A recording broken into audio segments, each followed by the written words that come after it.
From the TFNB Your Bank for Life studio. Now, it's time for the SMOAK Show. Presented by IdealMRI.com. Premium quality MRIs, convenient, affordable. That's ideal. And by Texas Farm Bureau Insurance. We are Texas Farm Bureau Insurance, your insurance provider built by Texans for Texans. And we've been protecting families in our great state since 1952. TFNB, your bank for life, serving Central Texans since 1889. It's time for the SMOAK Show on 365 Sports with David Smoke and Craig Smoke.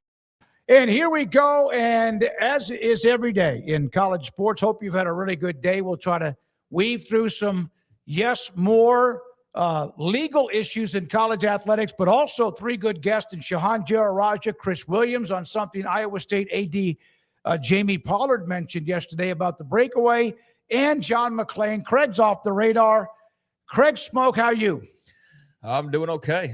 Just another day in paradise, and just ready to talk about some of the things going on. Hopefully everybody out there is doing well, and what's up to chat, and getting closer to the season with every new show that we put out. So that's always good, but a lot of just other stuff going on as well. Some fun to talk about, some maybe not so fun depending on who you are, what your interests are, but a lot of just things in the air right now with college sports. So I guess just a normal day, all things said. Well, here is what we know right now. Yesterday, as we were closing out the show, of course, there was thoughts about the SCORE Act was going to be on the House floor this week. We'll get to that in a minute. But the Brendan Sorsby lawsuit, wanting to get his eligibility back, wanting to get a decision from the NCAA and suing the NCAA. And we went over some of the reasons. What I've done, and I got to tell you, Andy Staples from On3, along with other legal minds, Andy did a great story about him filing Sorsby an injunction to seek eligibility. So I took the articles that I saw and broke them up into graphics. We'll discuss each one of them to try to maybe simplify it so there's not too much word jargon. We start with this, and Rez Michelangelo putting together the graphics with Garrett and Andrew as well. One of the reasons the clock is ticking, Craig, as we know, not sure what the decision's going to be. We kind of think that. But Brendan Sorsby needs an answer because he needs, if he's going to be ineligible forever, and especially for this year, with his last year of eligibility, he has to make a decision to file with the NFL for a supplemental draft by June 22nd. So there's that. We know that, right? Yeah. So that's why you do that, plus you want to get answers. Here is also now, as it's broken down into what Sorsby's attorneys will try to claim. Threatening the NCAA, threatening Sorsby, punishing him for having a mental health issue, a gambling addiction that the NCAA itself, because of the governing body and the school's business relationship with gambling entities, exacerbates. They also will argue the NCAA's eligibility reinstatement process is unnecessarily long and force Sorsby into a decision rather than allowing him a chance to defend himself through the NCAA's normal channels. So, they are on a timeline because they need him to be able to make a decision for his future. And, it's the supplemental draft or it's the option to return to college, which obviously if that's available, he's going to take that. And we went over some of this stuff yesterday, but when we came on the air, we had not seen like the full breakdown of all the documents that had been submitted as far as their argument and all that. So just kind of diving a little bit deeper into it here with what all was said. But we got like kind of the gist of their attack plan yesterday and talked a little bit about it. And they're going to go the route of mental health, which is not unprecedented this offseason. At least two other players tried to do that. And in one case was unsuccessful in doing so. It was a little bit different, though, because that player was trying to get like a 7th year of eligibility, whereas Sorsby's not fighting for eligibility as far as another year. He's fighting for maintaining the eligibility he's supposed to already have. So we've seen the mental health approach, but just from a different angle. And I think they're absolutely right in pointing out the NCAA's or the schools, in this case, relationships with gambling entities. Now, I don't think that Ohio State's running around with like FanDuel on their jerseys. So, yeah, there is definitely some crossover, but it's not like the NFL where DraftKings is in your face every 5 seconds. It's not like they're plastered all over the place. So the school's business relationship with gambling entities, like that might be something that maybe I'm just missing part here, but I would also be on the other side of that going like, what are you describing exactly? Because it's not like there's some really deeply entrenched relationship with colleges and gambling entities right now. There is with pro sports.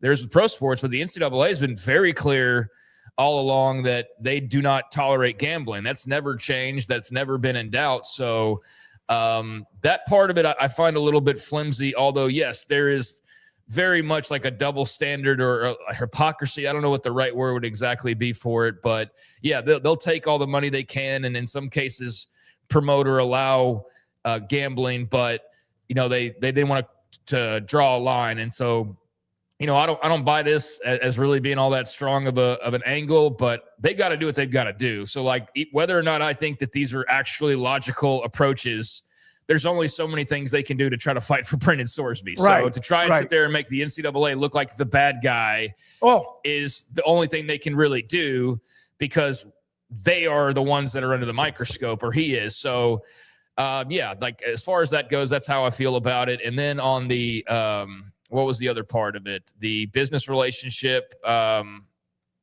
There's another part you said, though. Because the governing body and the school's business relationship with gambling entities exacerbates what the NCAA is trying to put on Sorsby, because they're the ones also promoting gambling. Yeah, I mean, that's what the part I was talking about. There's another that part was of pretty it. Much it. I guess the eligibility reinstatement process is more or less what I'm focused on. Is unnecessarily long. I mean, is it? Like we just. I don't know that that's the case. I guess there's an argument that can be made for that. It's been about a month. Is that too long, like for them to make a decision? I don't know. I feel like if you're going over years of gambling issues, then I think it might take you a month or so to be able to make sure you're putting your case together properly. So, yeah, I mean, that you can just dive into those words if you want to. I don't know that I buy that, though. All right, here's another part of it. How can Brendan Sorsby be granted an injunction?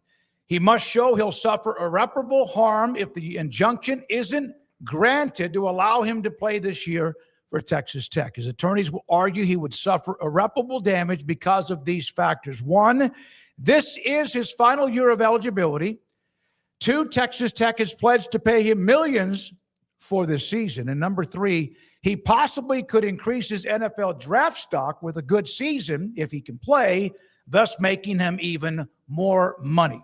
So I also need to make sure that I myself look at this from the context of this is what they will claim. And so that's what we're looking at. Yeah, without getting too wordy and too legal, breaking this down, because I was like, oh, my God, we got 9 different tweets and stuff. So I broke down some of the articles, and Andy Staples, one of them, to break it into segments that I think will be easier to read and then also understand. Right. And we got more to come.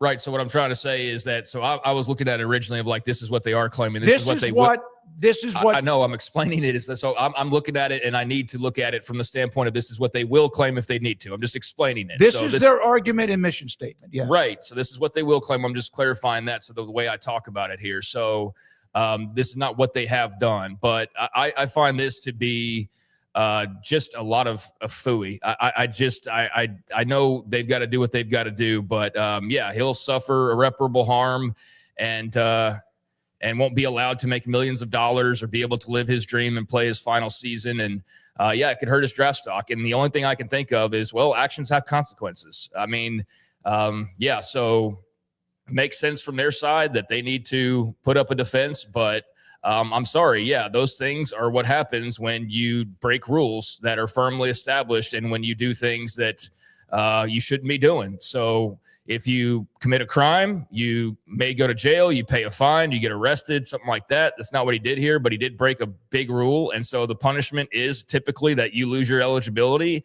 and you may lose your eligibility for the rest of your career.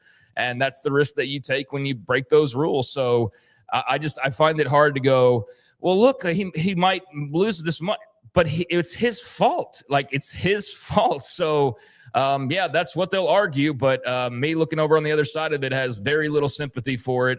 I've shown plenty of sympathy as far as him as a human being and hoping that he gets better if he needs to get better. But just the argument that they're posing here, I think it's all BS. All right, but before we get to the next one, I remember when we did a high school football game in Midland, Odessa, when had to fly out to Midland, drive to Odessa, which is right next to Midland, do a game. And the next morning, we were supposed to fly back to Dallas, then come back to Waco for a Baylor football game on opening weekend. And the flight got canceled. Not sure why. Engine problem, whatever. We drove from Midland all the way to Waco, did a pregame show. I drove to Southwest Airlines at Love Field to pick up my car that we had taken there to fly to Midland. And on the way back, I was done, like mentally shot. I just wanted to get back to Waco. It was late. It was raining, and I was flying through Milford, Texas. Lady stopped me, DPS officer. I was speeding. Yeah, I was speeding. I was going wasn't paying attention. I told her, I said, man, I've had a long day. I have been from Dallas to Midland to Odessa, back to Waco, and told her the story. She said, you were doing 85. And I argued with her, and she said, if you continue to argue, there's going to be more than just a speeding ticket. So even with my mental health at that particular time and being worn out and frustrated as hell, I knew when to drop it. Okay? Previous NCAA rulings on student athletes who have bet on their own team. Yep, Iowa State quarterback Hunter Deckers ruled permanently ineligible in February of 24. Deckers made 366 bets, $2,800, on an account belonging to his mother. One of those bets was a $15 wager on Iowa State to beat Oklahoma State in 21. Deckers did not play in that game, was the primary backup to starter Brock Purdy that season. Brock Purdy now with the 49ers. That's one of the previous rulings that will be facing Brendan Sorsby and his attorney's arguments whenever they get to that point. Yeah, and so, again, they've got to argue and put up the best defense they can. So make him the victim. He's the victim of the NCAA. He's the victim of mental health. He's the victim of not being able to get everything that he wanted, even though he put himself in this position. It sounds to me like the best defense for Brendan Sorsby is to basically treat him like some child, or position him like some child who didn't know what they were doing and should suffer no consequences for what they were doing. And I think that's a bunch of phooey, but I don't know what other angle that they have, which was I was trying to kind of say a second ago, is that's really all you can say. I mean, you can't sit there and try to really attack it from any other angle that's plausible that would make much sense or garner much sympathy. So if you're going to be in front of some favorable authorities in Lubbock, Texas, as far as the court goes, then, yeah, he's the sympathetic figure. He's the poor victim of the NCAA's power structure. He's a child of the gambling culture. He's a grown man, ultimately, who's good enough to play football and make millions of dollars, but all of the decisions that he makes in his life that work against being able to make those millions of dollars are not his fault. They're the NCAA's or the gambling companies or whoever else you want to attribute the blame to. So, yeah, I would not be convinced by that argument. I would look at Hunter Deckers in that situation, and I think there was a lot less there ultimately than what we've seen with Brendan Sorsby as far as multiple years, multiple schools, all that. So, yeah, it's maybe going to be convincing enough for the people that it needs to be convincing for, but it's not convincing me of anything, and I don't think it's convincing most people based on the reaction that I've seen. I think anybody who's not looking at this through scarlet and black glasses or through a Sorsby family perspective all feel the same way about this. This would set an absolutely awful precedent for the sport, and it would be a bad thing overall for everybody except for Brendan Sorsby and Texas Tech. So that's how I see it. If he played for Pittsburgh, I'd feel the same way. If he played for Syracuse, I'd feel the same way.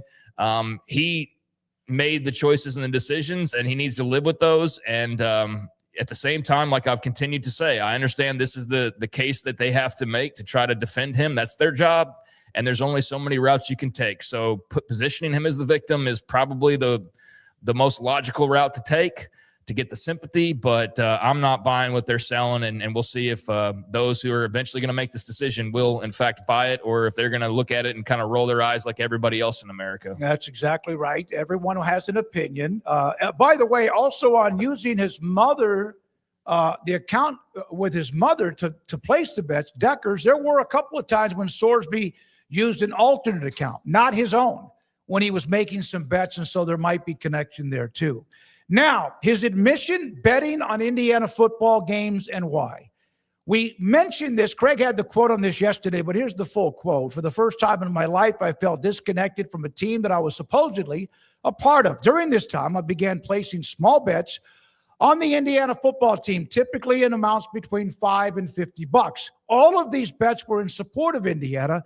In other words, I placed bets on Indiana to win a game or score more than a certain number of points, or for the quarterback to throw for more than a certain number of touchdowns and yards. I rationalized placing those bets to feel more connected to the team, to root for my friends, and to feel like I had a real stake in the games that I otherwise was not involved with. So while you were on the team, a part of the program, at the practices, in the meetings, a part of lunchtime get-togethers, all of the things that come with being a member of the team, you needed another way to feel better connected to the team. Yeah, okay. This is, again, they've got to do what they've got to do.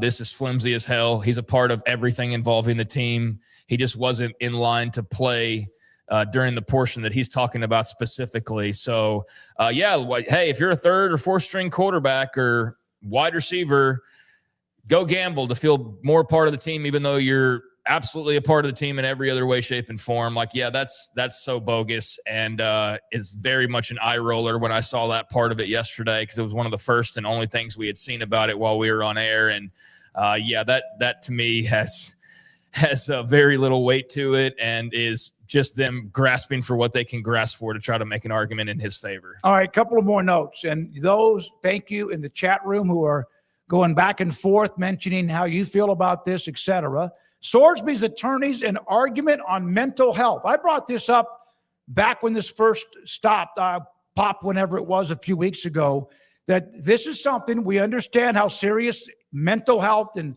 that kind of situation can be, but also we've seen that used to get that poor, pitiful me type defense, and sometimes it works.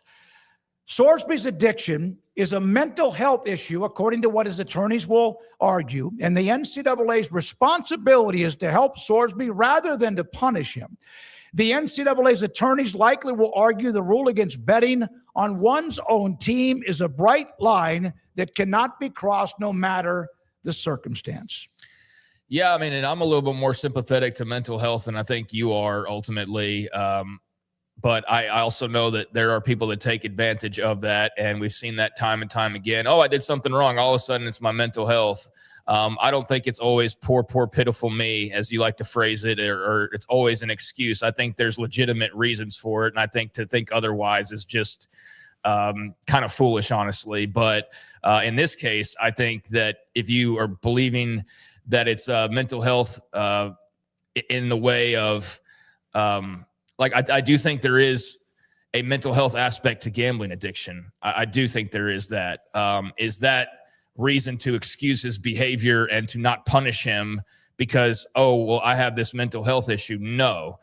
Is it a mental health issue that you feel the need to go to baseball games and bet on balls and strikes all day long and you can't otherwise watch a baseball game? Or is it a mental health issue that you feel the need to place thousands and thousands of bets the same way people need to drink beer after beer after beer, or do any number of things that you could consider like mental health issues or related to that?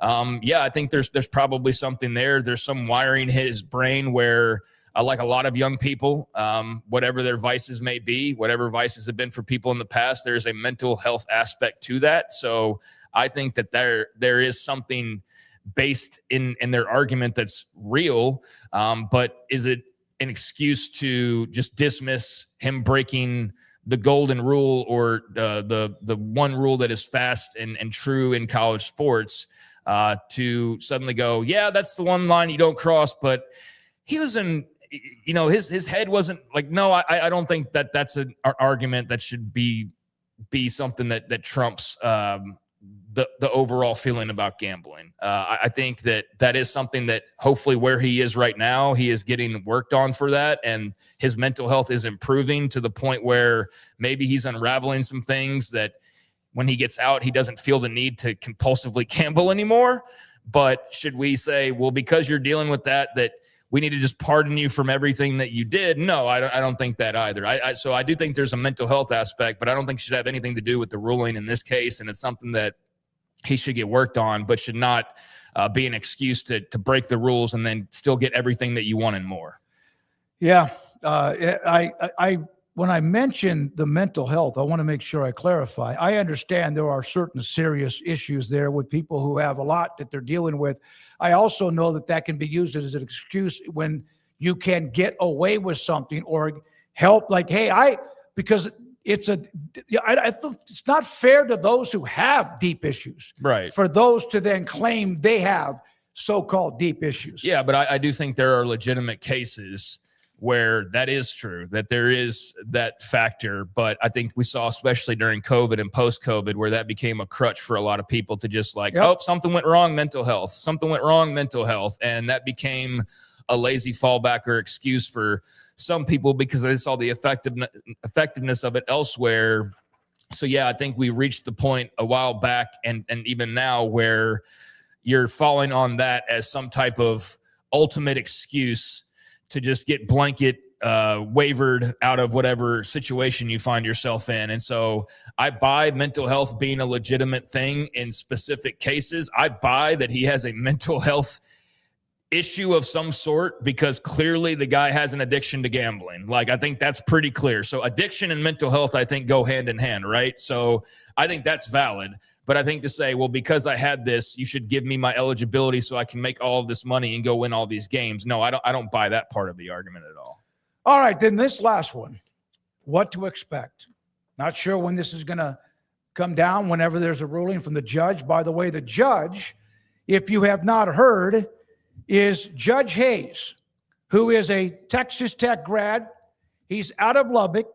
And he will be the one that hears the case. And immediately there's this, oh, my God, that's not fair, because we've seen that work before. And then again, not always.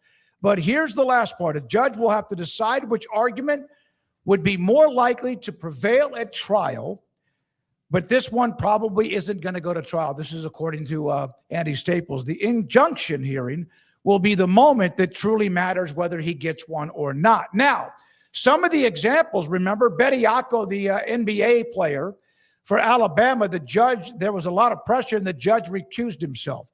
Trinidad Chambliss at Mississippi, the judge was from that state, among some other rulings too. That judge was an absolute crock and should be ashamed of himself. And whether or not you agree on the merits of him granting Trinidad Chambliss extra eligibility, the fighting through tears, I mean, the guy was practically asking for an autograph at the table. It was embarrassing how much I think bias came into play with that case in particular. Like, the tears was like, it was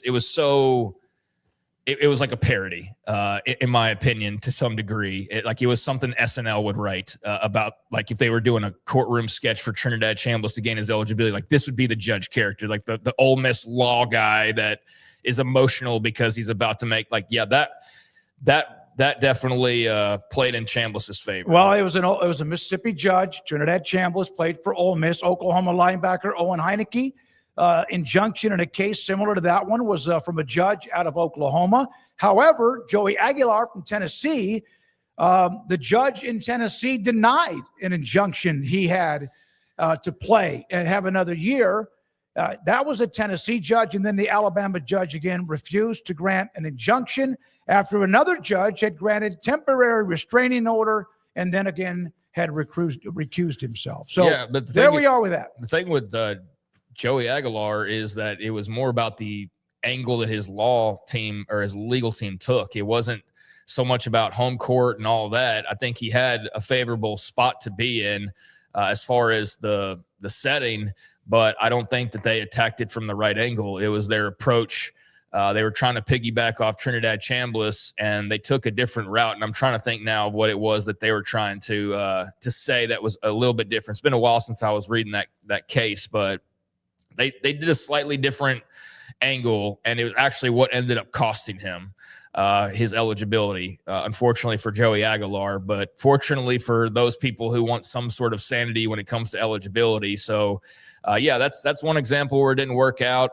There's been a couple of others that had quote unquote home court that it didn't work out, but they were maybe arguing different things. They were arguing for why they needed a 7th year of eligibility, and they cited mental health, and the judge was not buying that. So there's different details for different cases, and this one very unique because the mental health piece is there, but it's not for just pure mental health. It's the gambling addiction part of this and the gambling side of this as well that makes Sorsby's very unique. And I think particularly damaging if he were to get that hometown favor. I think it would be an awful move for the whole enterprise of college sports. And if you want to disrupt that so that the Scarlet and Black can win a couple extra games, then hopefully you get out of that position of power really soon. And because that's not the type of people we need in those seats. Is to do what your favorite team wants to do. It needs to be what's best and what's right. If the judge rules that Sorsby should play and should be eligible, you hope that it's because of the facts in the case based on previous law, not because of his alma mater and the guy plays quarterback for his alma mater. You would hope so, and I'll give that judge the benefit of the doubt that that's what he's going to do, but the facts in the case are pretty clear. The facts in the case are that he absolutely broke the rules multiple times, including the biggest rule, which is don't bet on your own team. With the precedent that others who have been in that same situation were those are the facts. Declared ineligible forever. Let's be very clear. Yeah. Sorsby's team's not arguing the facts because they can't argue the facts. The facts are the facts. No, they're trying to get the emotional part of it. They're trying to get the emotions going and say, poor Brendan, and it's gambling addiction, and he's a product of the environment, and he's a victim of the gambling culture. And you know what? He probably is to some degree. I mean, I can't speak to it because I didn't grow up in it like he and a lot of people his age have grown up into it, but I can absolutely buy that. So yeah, there's not a dispute about the facts. The bets are printed. We know he was doing it. It's more or less, what kind of sympathy do you have, and what kind of precedent are you willing to set where you're willing to open up Pandora's box and say, gambling's the cardinal sin, except for in this case because, man, he was young and he didn't know any better, and it was only balls and strikes and a couple UFC fights and all of that. I mean, that's a heavy decision to have to make. So I hope that whoever ends up presiding over this, or the judge that does preside over this, does what he's supposed to do by the oath that he swore, and not by the team that he roots for. That's all you can ask for. Here's what I do know. Here's what I do know. Somebody that we know who's a big Texas Tech fan, and we have a lot of you that watch this podcast. Judge Philip Hayes and I went to grade school, junior high and high school, and college together. He sits right next to me at Texas Tech football games. That's the judge that will be hearing the Brendan Sorsby case. And you know what? If he got a degree from Tech and a law degree from Tech, and there's a lot of great ones who get them from Tech, if he's doing it right, he knows the precedent. Although, again, you're smart if you get somebody to try to look at the injunction, the hearing, whatever, in and close as where you are, no matter who you are. Well, it's also where you're filing. So, I mean, that's where you have to be. You're not doing it in like Tuscaloosa. Right. So, I mean, it's just natural that you're going to have the Texas Tech judge most likely because you're doing your business in Lubbock. So I think sometimes that gets a little bit overblown of like, oh, they went court. It's like, but Trinidad Chambliss' case was going to be in Oxford. Where else was it going to be? Like Owen Heineke's case was going to be in Norman. Where else would he try to have it at? So, yeah, you're probably going to get the hometown judge more often than not. There is some strategy to that, I'm sure, but it's also just kind of by default. That's probably what's going to happen in most college towns. And, yeah, I think to hear that this Judge is at games or has season tickets or whatever the case may be shouldn't probably come as much of a surprise either. I also think based on every piece of this that we know, that Judge, no matter how much he wants Texas Tech to succeed, should rule Brendan Sorsby ineligible for the rest of his career. Bottom line. And I don't think that one season where maybe Brendan Sorsby can take you to go win a playoff game is worth completely ruining the rest of the entire sport for everybody else that's involved in it and everything that it's been about in its history. And they are, as far as the contingent of schools in the NCAA are not without fault and haven't necessarily always done things the right way. And there's still things that aren't perfect by any means, but this is as clear cut as it gets. Like again, there's no denying what he did. And it's just a matter of the sympathy, I guess. And I can see where a Texas Tech season ticket holding judge is going to be more sympathetic, but the oath that he swore is not to dear alma mater. It's hopefully a situation where he looks at it from the broad landscape through clear colored glasses as his job entails him to do. And from that standpoint, I don't think there's really any debate about what decision should be made here. So we'll see. Ultimately, it's something that we're going to all be privy to, hopefully sooner rather than later. I know that's what Sorsby's lawyers are working on, is trying to expedite this thing. I would love to, just as a fan of college football, have some resolution to know what we're talking about in terms of Texas Tech and just how that does or does not change things. And it's also just a bit of a fascinating case because it is very unique in that it's unlike all of these other court cases we've been talking about. And it has the ability to, again, just completely unravel a lot of things that we've always known to be true. And so it's a big deal from that standpoint. It is absolutely. And there's people who are torn on it, discussing it in the chat room. So we appreciate your feedback on that. And so that was that's a lot of the Brendan Sorsby take, to kind of put it in perspective and hopefully be able to make it easier than a 10-page column about it from 8 different people. We'll have one more note or two here, and then we're going to come back and discuss what was supposed to be the SCORE Act on the House floor tomorrow. We'll discuss that. Craig, you want to wrap it up? Yeah, I just don't know really, other than like one part where people can be torn about it. I don't mean from you're a Texas Tech fan and you're just rooting for him because you want this really good player to play for you. I understand that. But the whole, whether or not he should be suspended for it, I don't know how you could be torn on that, other than you feel like there's really something in that gambling is corrupting young people argument. But Brendan Sorsby then just gets away scot-free for breaking these rules knowingly, and becomes like this victim figure. And so I don't sympathize with that. I think you do the thing, you deal with what comes with that, and that goes across the board. So I don't really know where you could be torn, other than you just really want him to play, but torn on what the NCAA torn on what the judge should do here. I don't know how you could be torn. It's pretty clear cut what he did and what that usually entails. So, I'm open to hearing arguments. And I guess the argument would be of just the gambling culture and all of that. But I just think it sets a really bad precedent. And you know what? There'll be a ruling one way or the other. Then what happens after that, I don't know. But there we are with that.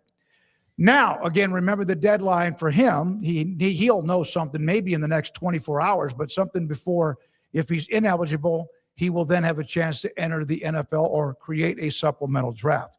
When we come back, we won't take long on this because it is on its last breath.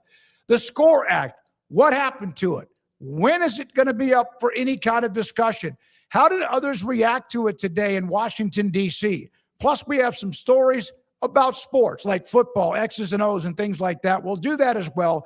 Rez, Michelangelo, producing today our show. Also, Garrett Ross, Andrew Valade, Logan Begesti, and Houston Hall. Everybody a part of this. Craig Smoke, I'm David Smoke. This is the Smoke Show on 365 Sports. Marco's Pizza. Pizza lovers get it. I was able to sit down and visit with the owner, Bob Mock, yesterday evening after we wrapped up the show. Went to his office it's in Woodway. Sat down and just talked business. Just talk business with him. He started out for 20 plus years working at Domino's Pizza. I used to deliver pizzas for Domino's too. Yeah, that's a competitor, but that's where he started learning the business, from delivering pizzas to running his own stores, and now owns 5 Marco's Pizza. And many times his 5 stores here in Waco have been honored for the best production, bang for your buck for what they do across America. Marco's Pizza with all sorts of specials. Go online, marcos.com, and look up what you need, and they will deliver. You can pick it up too if you want. There's an app as well. Marco's Pizza, the fastest growing pizza brand in America. Bob Mock with 5 locations here in the Waco area. Marco's Pizza. Pizza lovers get it. Broker is your Lennox Premier dealer. Right now, qualified buyers can make no payments and get no interest financing for 12 months on a new Lennox home comfort system. Conditions apply. Call Ray Broker Air Conditioning and Heating Specialists for details and a free estimate. At Allen Samuels Jeep in Waco, get a 2026 Jeep Wrangler Sport for just $32,990. Or take $10,000 off a 2026 Jeep Grand Cherokee Summit. Come by, let's be friends.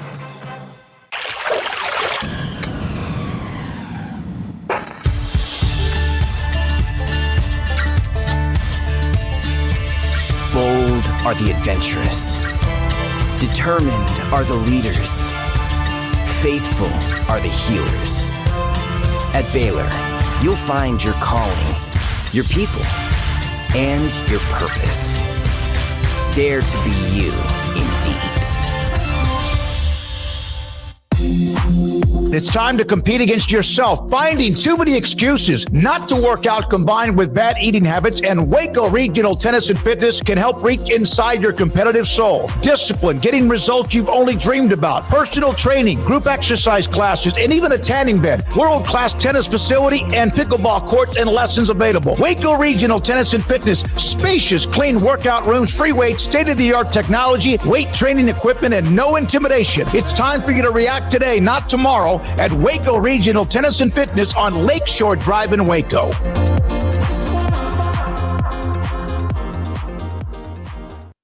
Serving Central Texas since 1889, TFNB Your Bank for Life takes pride in being more than a bank.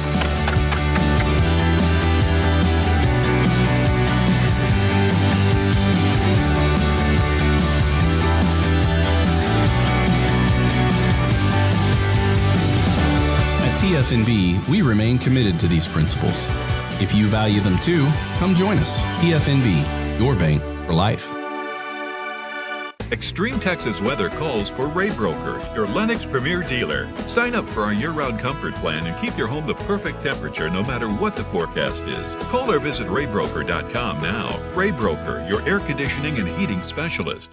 This 3 o'clock hour is brought to you by QC Kinetics. Feel better, move better, live better with regenerative medicine using your body's own healing abilities for natural pain relief. No surgery, no drugs, no downtime. With locations in Dallas and Houston at QCkinetics.com. It's time for the Smoke Show on 365 Sports with Craig Smoke and David Smoke. I had somebody today come by where I live in a condo to look at an oven that had been acting up, and he asked me what I did, and I showed him our channel on YouTube. He was excited. He's a sports fan.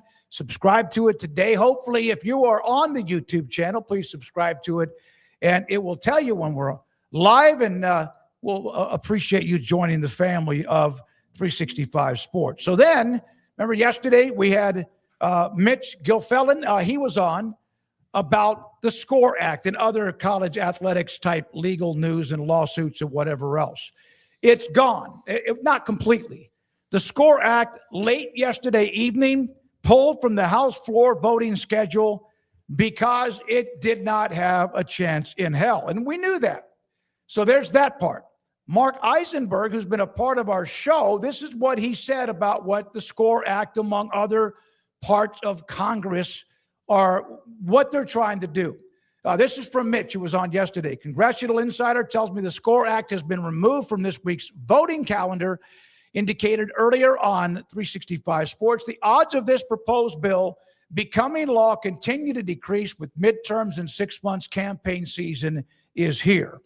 And then we have a couple of more that, Rez, you can go to them as you want. This is from Mark Eisenberg, another sports log, guest we've had on the show. And we'll stop here after this one. The NCAA's pitched to Congress this week. Now this, read it and then understand what he's actually saying. Let us legally cap what athletes earn. Exempt us from antitrust law. And trust us, bro, you know we'll be fair. Why Congress should not gift wrap the NCAA that exemption, and then Mark's article followed after that comment. Yeah, I mean, I think when it comes to the SCORE Act, we've talked about it a couple times. This is the part of the legislation and all that where I start to wade into waters I don't always fully understand. So I don't always feel the most educated in talking about how the government works and things like that. But I do know that I could tell the difference when put side by side of the SCORE and the SAFE Act, that the SCORE Act was by far the most unfriendly towards athletes and by far the most loaded to the gills in favor of the school's wet dream scenario that they could have ever have come up with, where they get absolutely everything they want and more. And it's not even really legal. It's just that they get this wide, broad exemption to basically keep the criminal enterprise going, to strip all the rights away. Basically, the athletes get nothing other than what they got minimally recently. If anything, takes them back a step and make sure that the schools can do absolutely whatever they want to and suffer no repercussions from it whatsoever. So the moment it was broken down in kind of plain language for me, and I saw, whereas the SAFE Act, at least, even though it still had a couple of blanks that it needed to answer, was about making sure that there was like health rights and there was like some concessions for the athlete, like some give and some take. That one made a lot more sense for all involved, but the schools have been pushing the SCORE Act because this is their dream scenario. We want to operate like we operated in the 70s, the 80s, the 90s, the 2000s, and the 2010s, but in this new era, but have protection to be able to do that, even though probably it wouldn't hold up in court, and it hasn't held up in court when we try to do some of these things. But you're going to give us this waiver to do whatever we want to just to keep this thing afloat, basically, because the alternatives is if you don't let us do this the way that we want to absolutely do it, where we get all of our cake and their cake and their cake, and especially the student athletes' cake, and we get to eat all that too. Oh, well, the whole thing's going to fall apart and die. And so I find that to be a common argument in politics these days of like, well, if we don't do what I want, then everything's going to dissolve and fall apart. It's like this fear-mongering bull crap that you see everywhere. I think that's what the NCAA has tried to do at times as well, of like, well, God, if we pay if we pay the players, the whole thing it'll change everything. And they pay the players, and actually everything's been okay. It's just that all of a sudden they don't have blank checks to just go and deposit whenever they want to. They actually have to account for money, and they actually have to go find more money, and they actually have to make smart decisions with money because money's not unlimited anymore. And they want to go back to when basically the money was all theirs and unlimited, and there were no restrictions as far as how they operated. And I think from that standpoint alone, it is not to be taken all that seriously. And if I was on the athlete side, if as a lawyer or an athlete myself or the parent of an athlete, I would be totally against the SCORE Act as well. Absolutely, 100%. So I know that's probably separate from the politicians and what's strategized and kind of going on there right now. But yeah, I've just kind of side-eyed that SCORE Act for quite a while at this point. Well, let's weave through a couple of things that also happened today. Democratic Representative Lori Trahan from Massachusetts had a Zoom link meeting. There she is.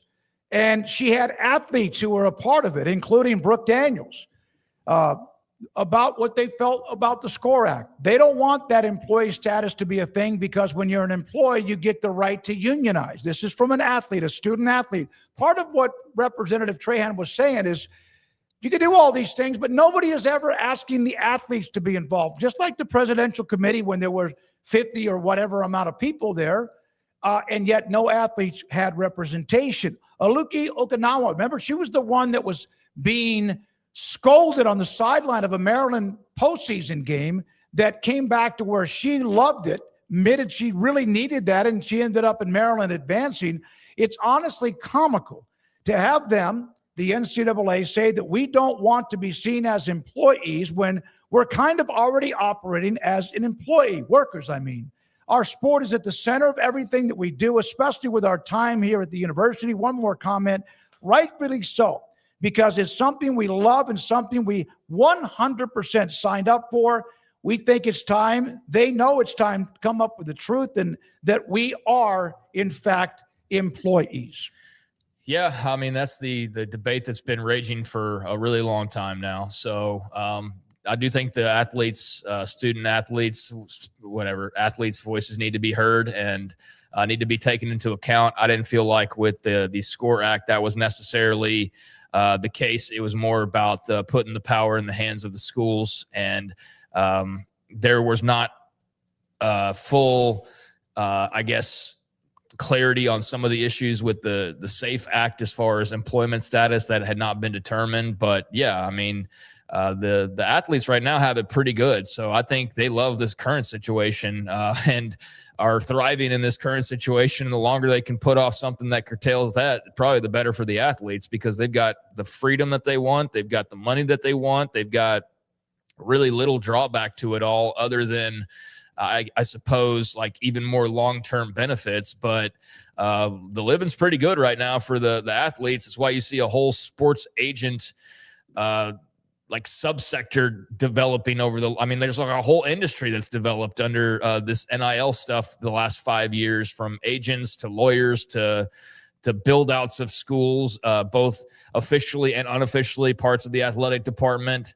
It's created a thriving ecosystem. They've had to reel it in some areas, but the one constant is that the athletes are getting paid. They have freedom of movement, and I don't think there's too many drawbacks to it right now, other than if you're looking for like lifelong health insurance or something like that, and I don't know how feasible that is. So, I wouldn't be in any hurry if I was these athletes to want to be classified one way or the other, and I would definitely not be in favor of just pushing through legislation just for the sake of saying, well, we need to do this or else or whatever. I wouldn't be worried about the boogeyman if I was these athletes. I'd be far more worried about that if I was these schools. All right. So there was another story in college sports away from all of that at Congress. The Mountain West Conference and the Pac-12 have been trying to, go after each other, poaching, trying to stay alive, needing teams because the Pac-12 lost everybody but Oregon State, Washington State. The Mountain West Conference was going to lose some teams because of, the Pac-12 needed them.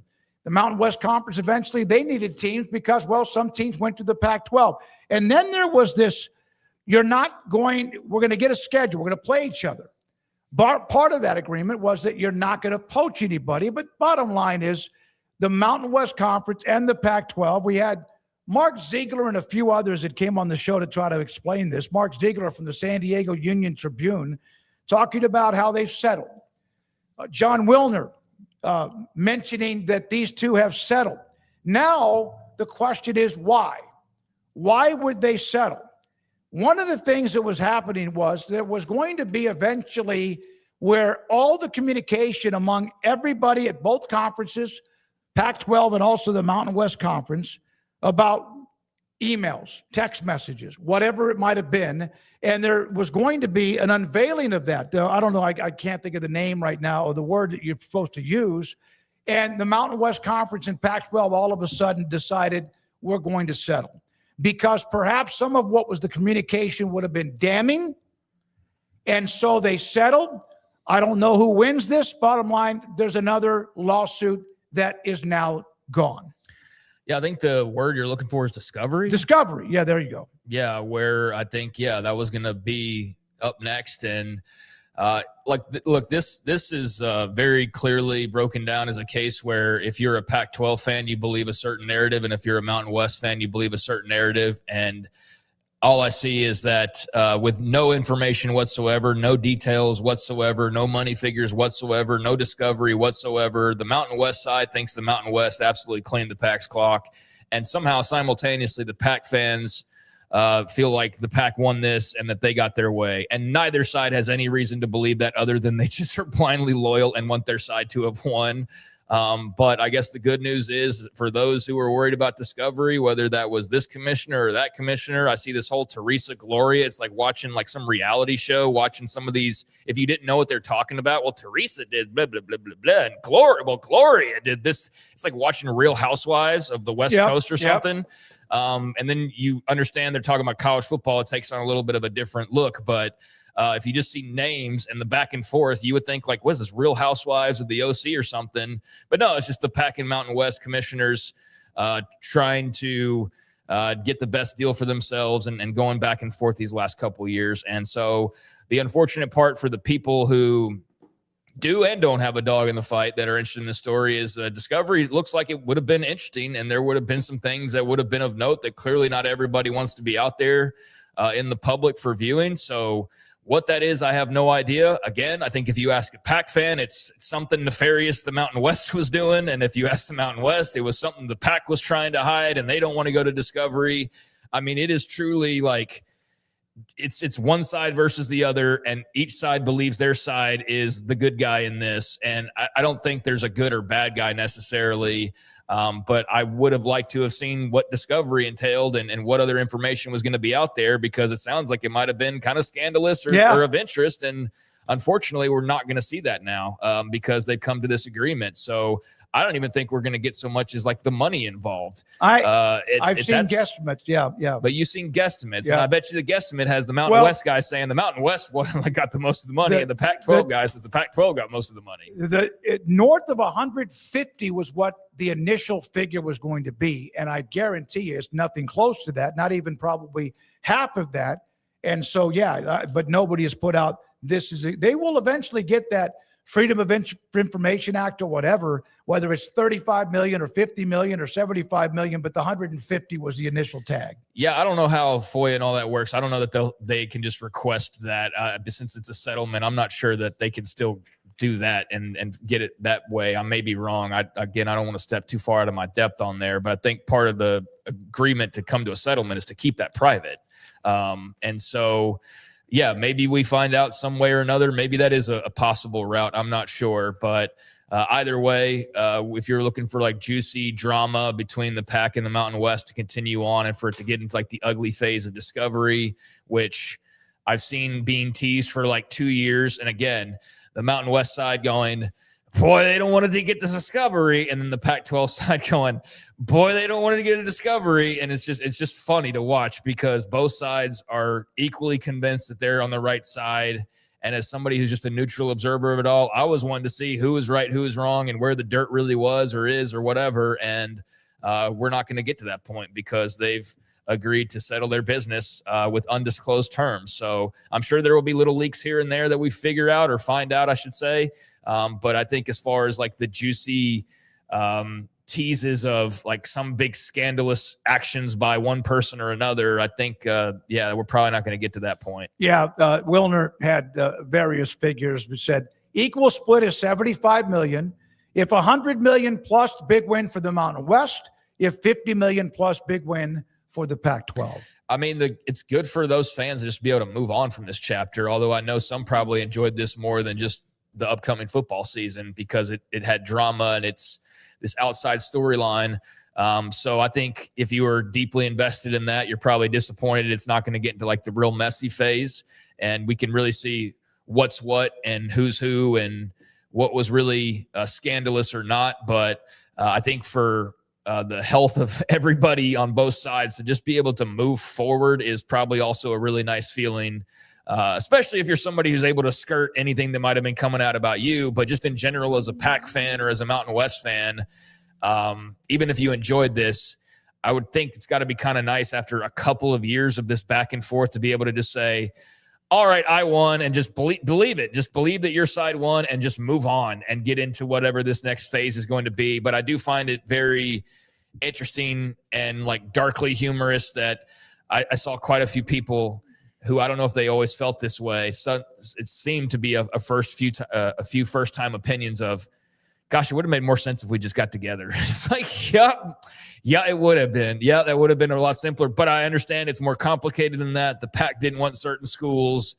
and this and that and the other. And so it wasn't that simple, but would that have been the simplest thing to do in the long run? Maybe it would have been. All right. We'll have Shahan Jaja, then also Chris Williams.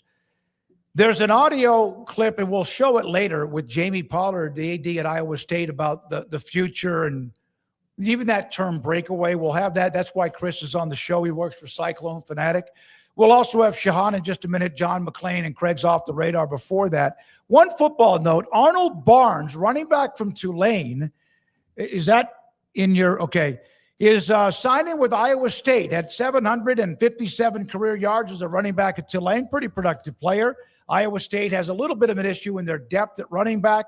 And so Barnes is going to play for Jimmy Rogers in Iowa State this upcoming season. Now I want to end on something pretty cool. Now there's a lot going on. Some of it is intense. Some of it is just like mind-numbing. But Mac Brown's going to join us on Thursday. Here is a putter that a UT fan made for Mac Brown. The bottom of the putter with the logo, I just think this is cool. Not a bad idea, by the way, for no matter what school you like. He had this custom-made putter, gave it to Mac Brown. It's got the diagram, the description on the bottom in white is the play when Vince Young rolled, kind of had to get pressured and rolled right, and scored in the corner right part of the end zone to beat USC for the 2005 national championship. That is the putter. I've had that in this base camp, whatever you call it, system now for about a week. And Rez, I think, finally wanted to use it. So did I. And Craig, you could put Oklahoma. You could do anything, whoever you want, but that's pretty cool. The guy did that for Coach Brown. Yeah, I don't need it. I don't have any golf clubs, but if I did, then I think that would be a pretty cool gift, and certainly lead to a conversation about whatever diagram I don't know, would you be a Tech fan with the Harold Crabtree? Graham Harold, the Michael Crabtree, absolutely. But yeah, I mean, that's a really cool idea, whoever came up with that, and I'm sure Mac was super appreciative, and it's a really cool gift. Yeah. Very nice. So I wanted to share that, and if you want information, you can contact me or ask me in the chat. I'll give you the guy's name who did the putter. All right, when we come back, Shahan Jaja and more. And we appreciate your time. 365 Sports, of course, every day we're here, the Smoke Show from 3 until 5:30 or 5:45, including today. Thank you for your time. Subscribe if you haven't. This is the Smoke Show on 365 Sports. Well, QC Kinetics. Got a text from Coach Mateos, used to be an offensive line coach at BYU, at Baylor, and elsewhere, Arkansas. His mom sent me a text on Sunday, hearing the QC Kinetics commercial that I do in the Kansas City market. Good friends of mine in radio in Dallas, both RJ Choppy and Sean Sharif sent me text about a week ago about the commercial in the Dallas and Fort Worth market. QC Kinetics really has affected me in a really positive way. I had injections, steroid injections to kick the can down the road for the last 5 or 6 years because of an aching, tugging, pulling, and constantly annoying kind of a feeling in my right hip, just below my waistline. Now that is gone. I had a meeting with QC Kinetics, free consultation in September. I have been through 4 treatments with QC Kinetics. I'll explain that in a minute. And now I'm running and jogging, more jogging than running, but I didn't do that for 4.5 years. Now I can. Mile or 2. I am not going to stretch it because I don't want to go back to that pain, although that pain is gone because of what QC Kinetics does. They take what is your natural biologics, your blood, stem cells, bone marrow, platelets, plasma. They draw blood, spin it, and then they put it back inside where your body hurts, whether it's your shoulder, your elbows, your ankles, your knees, your back, or around where your hip is, like mine. And after the 4 treatments, which the last treatment's now been a few months ago, I have not had another one. And I have one in my back pocket if I just want to a touch-up or tune-up. QC Kinetics takes your natural biologics out of your body and put back in your body so you are healing you with what they do at QC Kinetics. In Dallas, 972-972-8610. Houston, 713-913-5285. It works. It's worked for me. I want it to work for you. If you're at that point where you start to hear any kind of chatter about surgery, procedures, before you do, contact QC Kinetics. It's helped me. I want it to help you at QCkinetics.com. Pitched in the major leagues for 24 years. And let me tell you, I can feel it in my joints. Shoulders, elbows, and knees. Trust me, pain doesn't retire when you do. I tried everything to get rid of the pain. Nothing worked until QC Kinetics. Baseball legend Roger Clemens and other patients are getting lasting relief with QC Kinetics regenerative treatments. No surgery. I trust QC Kinetics. You should too. Let's commit to getting rid of all the pain. Schedule your free consultation today. QC Kinetics. Better starts here. With over 25 years of excellence in IT, Carrion Solutions is your trusted technology partner. From managed IT services to cutting-edge cybersecurity, our expert team delivers tailored solutions that drive success. Our portfolio includes products such as Veeam, Bitdefender, Microsoft, Cisco, and Fortinet. Call David Carrion and his team of experts. Call 888-522-2221 or visit us at carrionsolutions.com. Established in 2007 and independently owned, Alliance Bank Central Texas is committed to helping families and businesses meet their financial goals. From their tellers to their board of directors, they know the importance of superior service and competitive products. Customers have confidence knowing that their financial needs are in good hands. It's your bank, Alliance Bank Central Texas, with 2 Waco locations, 4721 Bosque Boulevard and 191 Archway Drive on Highway 84, and at alliancebanktexas.com. Member FDIC, an equal housing lender. Hello, I'm Camille Johnson with Camille Johnson Realtors. We specialize in selling residential real estate agent all across our community, and we love serving all types of families. We have been in business at Camille Johnson Realtors for almost 9 years, and I have been a residential real estate agent for almost 40 years. And we love our partnership with 365. So thank you for partnering with me, and thank you so much to all of my clients who have made our company a success. Spring is here, and so are the savings during Richard Card's Spring into Savings sales event. Buick Enclave, Envision, and Encore deliver premium quality and unbeatable value. Right now, non-GM owners can save $5,250 on all 2026 Buick Envisions in stock, or save $6,750 on all 2026 3-row Enclaves in stock. Spring into action and save. Get your next ride at the Spring into Savings event at Richard Carr. At Richard Carr, we give you more. Pepperoni Magnifico. Pepperoni Magnifico. Marco's Pepperoni Magnifico. Classic and crispy cut pepperoni, 3 melty cheeses, all on our fresh made dough. And starting at just $12.99 for a large, it's no wonder Marco's was named America's favorite pizza chain.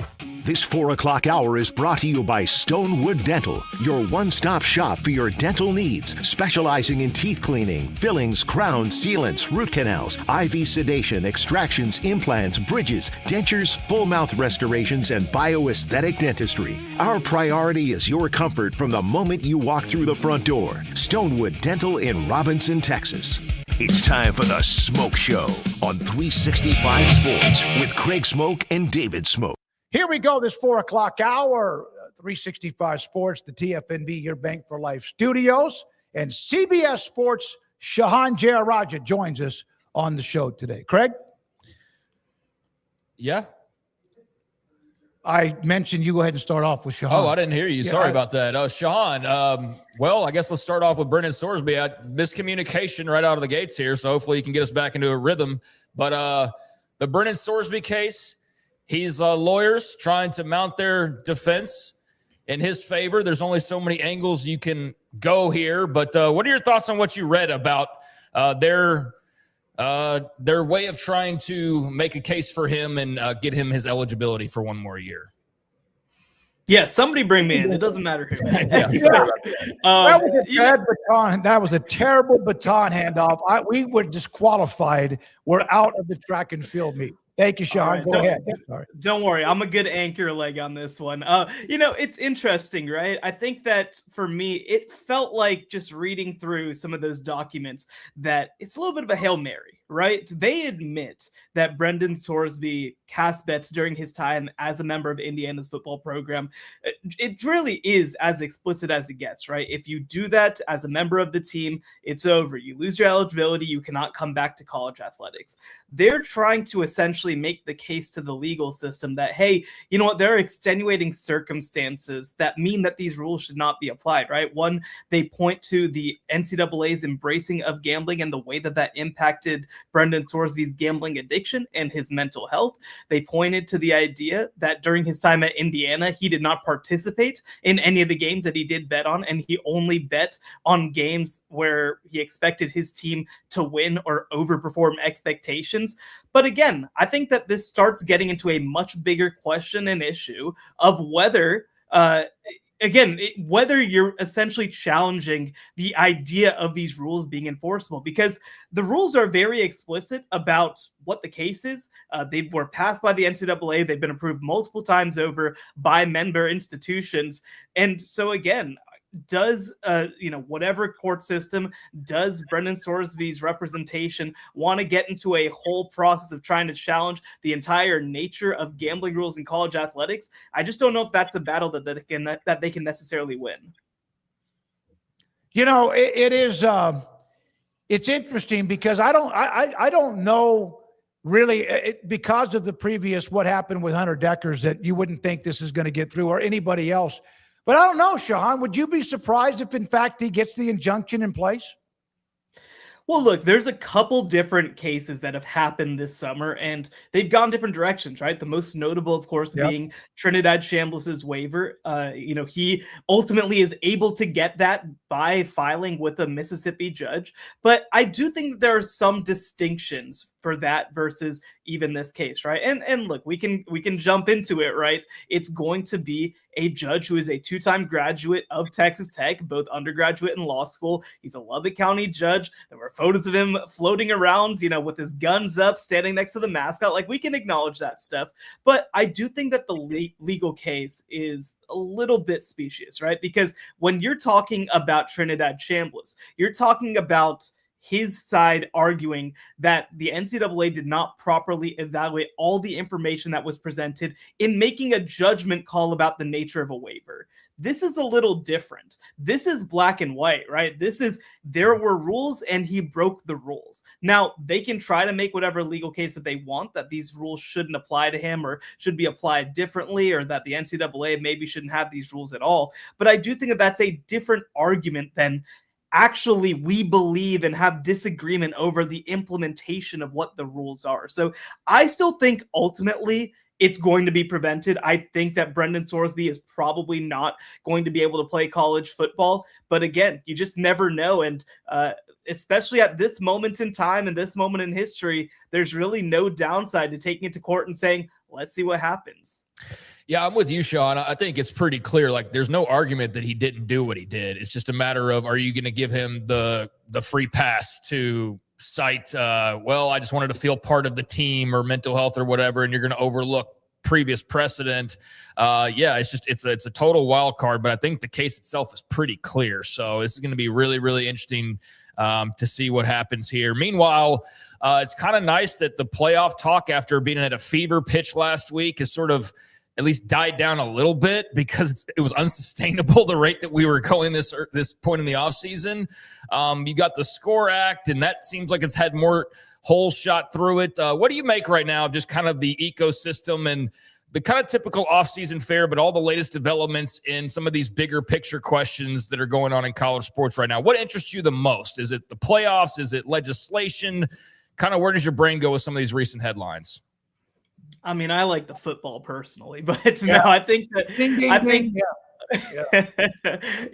I'm a little tired out, certainly, of the playoff talk. I think it is interesting when you look at the state of kind of the governance side of college athletics right now. I would say less because of the individual bills that are being proposed, but I think that this is probably the longest that college athletics has had attention on it from Congress, right? Because we obviously have had versions of, proposals come through and ultimately they don't stick around for very long. They never get brought to the floor. Now, the SCORE Act was pulled off the floor. That's not going to happen. But there's apparently a bipartisan bill being drafted in the Senate right now by Senators Maria Cantwell and Ted Cruz. So is that something that is more likely? I think that one thing for people to think about is that the House is really not the hard part to get through. It's really the Senate, because, and not to jump into full politics coverage here, right? But you need 60 votes in the Senate, 60% of all the votes in the Senate as well to get past the filibuster. Well, that's not the case in the House, right? You just need a simple majority. So it's a tougher path to get through the Senate. So a bill that originates in the Senate actually has more likelihood of passing, because that these negotiations are happening in a way where you hope to get to 60% support in the Senate. So I do think that this is real. I do think this is notable. I do think that the pushes by people like Cody Campbell and also President Trump are a huge part of why this is still retaining a whole lot of focus. But the process of it, I think, is getting really interesting. And again, if we do get a bill from two of the most notable, college sports advocates in Maria Cantwell and Ted Cruz, I think that's a bill that very much has the possibility of passing. Yeah, it's amazing, though. It just seems like as soon as someone, the other day, there was a presidential commission or a group that released something, and I saw people peppering it immediately. And it wasn't political, it was legal. Like, that can't work, that can't work. And you're wondering, Shahan, I know the sides that are trying to get this done have legal experts too, but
we're back. Okay.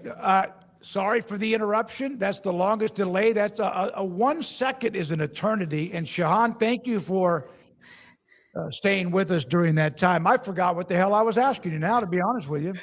I think you were asking me about kind of the legal side of things of some of these commission stuff. And no, I mean, look, I remember getting a text from a source a few weeks back, and it really was like, man, you look at some of these proposals, and this is like college football blogging content, right? Like this is stuff that like, you're like, well, if we remade the entire sport, if we did things all from scratch, this is how we do it. And like you said, I mean, we have this executive order that was passed a couple of weeks ago, but like a lot of this stuff is not enforceable. It can't hold up in court. And again, like you have so many people in these rooms who come from disparate worlds, and they don't necessarily know how the legal side of things exists, like you mentioned. So it makes it very complicated to get any sort of consensus when you have those sorts of issues. And unfortunately, it's remained, I think, a huge issue in trying to get anything long-term and sustainable passed.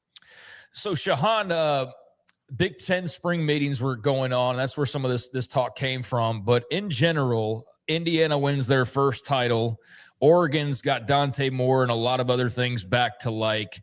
USC and Lincoln Riley, like he's actually talking and out front and talking about how good he thinks they're going to be, which is interesting after the last few years. Where does your brain kind of wander when it comes to plus Ohio State, Michigan, all of that, the Big Ten this year, and sort of what stands out to you as most interesting and sort of what you expect as well?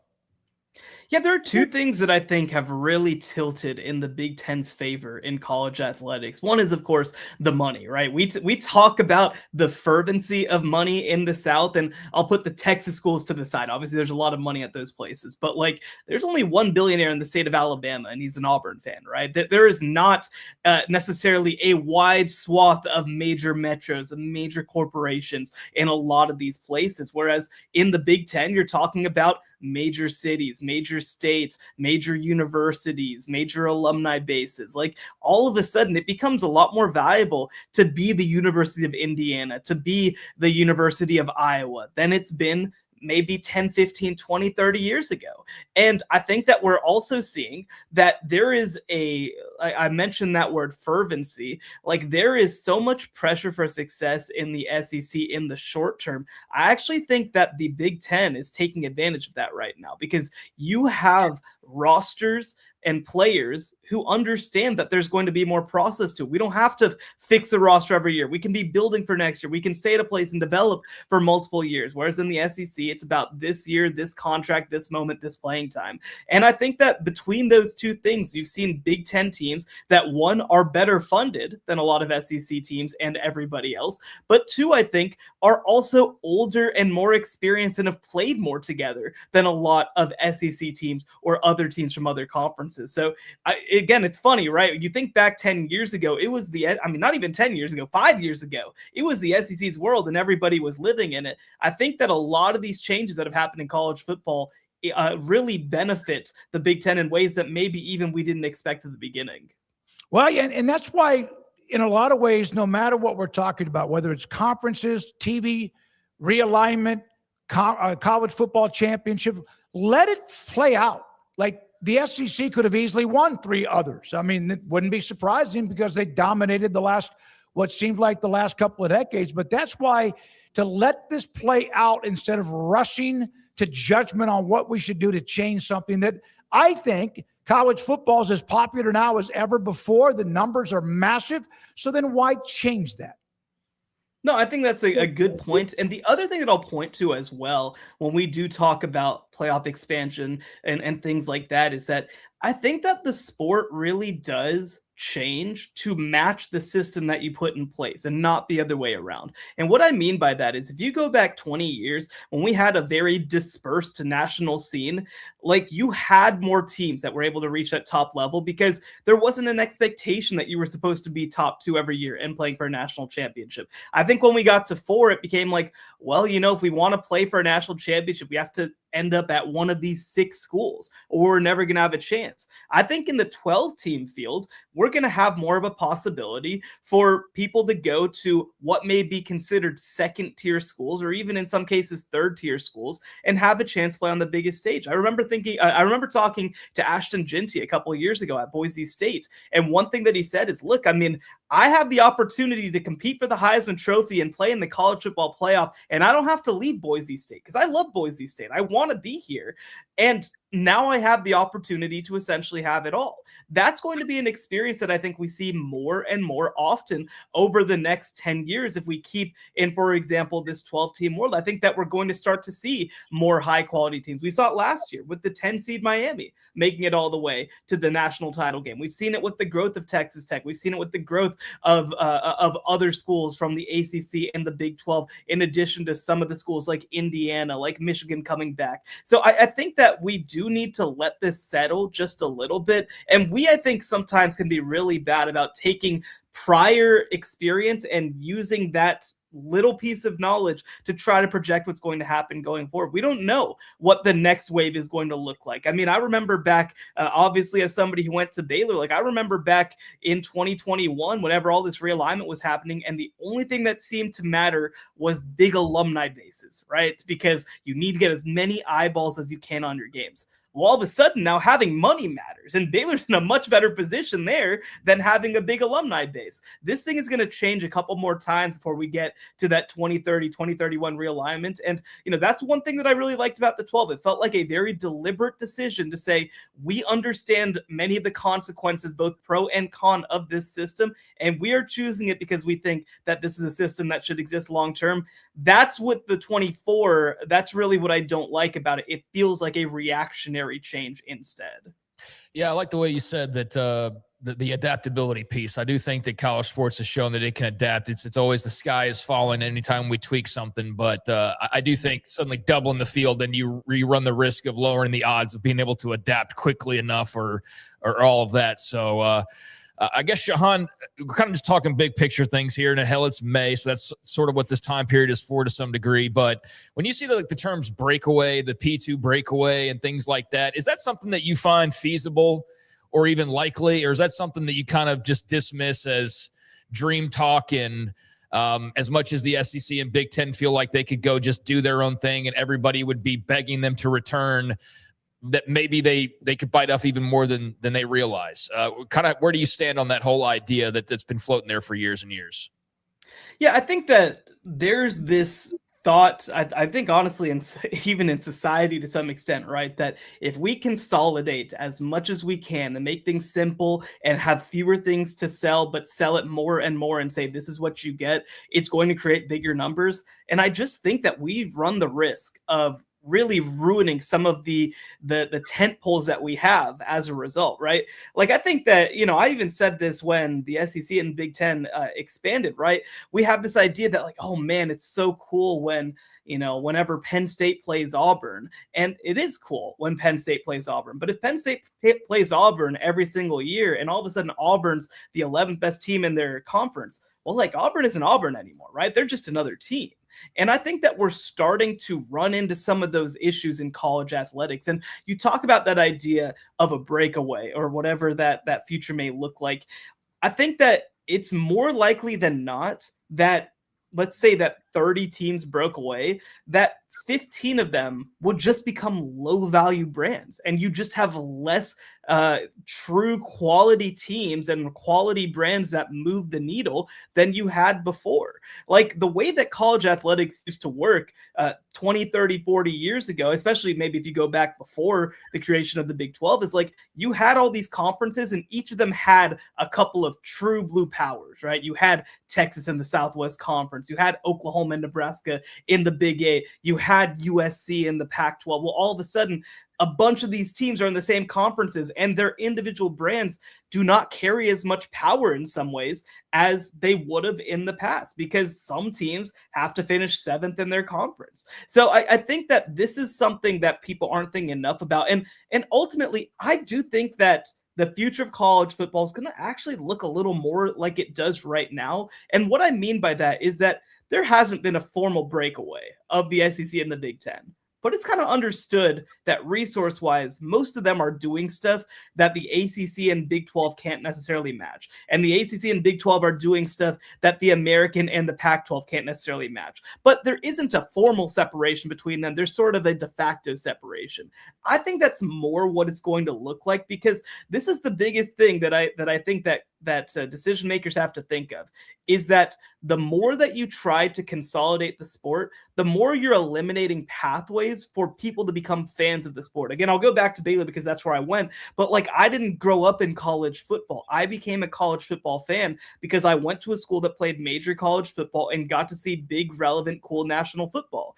If Baylor all of a sudden isn't a place where you can become a football fan, if Miami becomes a harder place, if Clemson doesn't become a place, if, wherever doesn't become a place where you can be integrated into national football, I think that we really run the risk of eliminating grassroots ways of becoming a fan of this sport in general. And I think that sometimes there's this thought that, if the Big 12 went away, well, all of the Big 12 schools, they maybe their fans would just be Texas fans instead, or Oklahoma fans, but it's really just not how this process works. So I think it's going to look more like extension of what we have right now. But again, you just don't know necessarily how much the people making these decisions actually know about the nature of college football. Yep. Did you hear what Jamie Pollard said last night about let him go, breakaway? Yeah. Now, I will see what happens there, and we'll have Chris Williams from Cyclone Fanatic. He's going to come up right after you are. But what were your thoughts about Jamie throwing that out there? Yeah, I mean, look, if I was an athletic director, I probably wouldn't have said that exactly, certainly. But I do think that, well, there's two parts of this. One is, I think Iowa State kind of understands, like, you know what?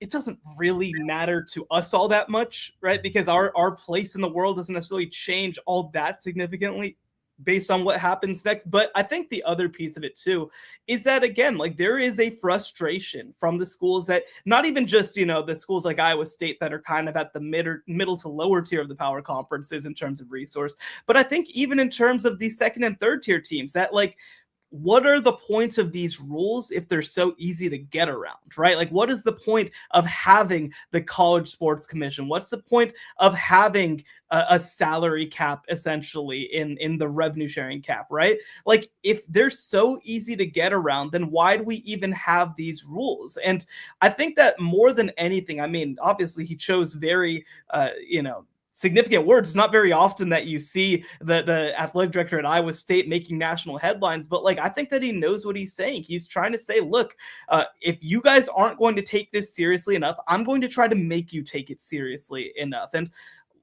we'll kind of have to wait and see what happens and what the future of the CSC is. But I remember hearing from a source, right? Like some people who came into the CSC were like, why are people so negative all the time? Like why is college athletics so frantic and negative and all this sort of stuff? And like, this is the reason, right? People don't feel like they're being represented. People don't feel like other people are following the rules as much as they are. And I think that ultimately, if this trust really starts to break again, that is another huge existential issue that's going to impact college athletics.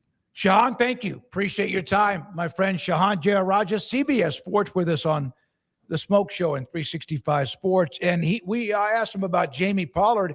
Here is Iowa State AD Jamie Pollard. There was a lot of interviews at Access with many people within the Iowa State Athletic Department. Here is a note from Jamie Pollard about the frustrations of, well, some things college football and athletics. Frustrating because collectively the four conferences created the CSC, and we spent a lot of money. The four commissioners spent a lot of money creating the CSC. And so then to have two of the conferences not want to adhere to it is perplexing to me, because then it's like, well, why did we spend the money? If you didn't want rules, then why did you create this entity?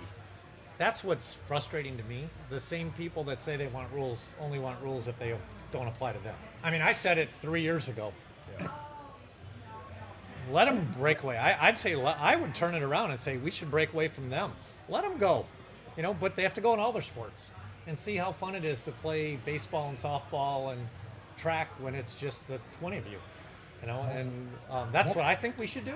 But I'm one person, and You know, that's probably a little more draconian, but that's how I feel about it. Like, let's quit talking about it. Quit threatening. Go do it. But if you're going to do it, you don't get to just do it in football and then keep all your other sports with us. No, take them all. See how fun it is. Jamie Pollard can get very emotional. We've had him on the show many times, and he bleeds Iowa State Cyclones and all that, but he bleeds college sports too. And Chris Williams, Cyclone fanatic, I saw his response to this saying he would have a deep dive into it because it was a wild type comment. Chris joins us now on 365 Sports. Good afternoon, young man. Hey, buddy. How are you? We're doing well, Craig and I. And so what was the reaction in Ames, and what was your reaction to Jamie's comments? Boy, it's a loaded question. I just talked for 40 minutes about it today on my podcast, so I will keep it. I'll keep it a little less for you guys. I think there's so much to take from it. One, you know, I agree with your prior guest. It's just so. It seems outrageous to hear somebody in Jamie Pollard's position make these comments. But if you know Jamie, and I've been around him for 22 years now, 21 years, didn't really surprise me at all because he just tells you what he thinks. And and because of that, fans either love him or hate him. Doing what we do for a living, I appreciate it. I embrace it. I also think there's like an element of this that, as you said, Smokey, I think that Jamie loves college athletics. I think he's a purist. I would call him that. I think he's pretty conservative in the realm of like not pushing too far as like all the change goes. I think if it were up to him, we'd probably still, it would look like college athletics did, right? 20 years ago. And I think that's okay, and I think a lot of the fans agree with him. The problem is that there's just fewer and fewer guys like him in this business now. So it's like, while he's saying that, I don't think he's also saying, like, I think this is what's best for the Big 12 and Iowa State either. And I think it's easy to read the comments or just clip that and for people to jump to conclusions. Like, and then it got me going, and I would love to hear your guys' take down there. It's like, let's say it did happen. Let's say that the Big 12 and the ACC and whoever else is left, and they all have a new division of college football. I asked myself this, would I watch the Big 10 and the SEC? I'd probably, but not as much.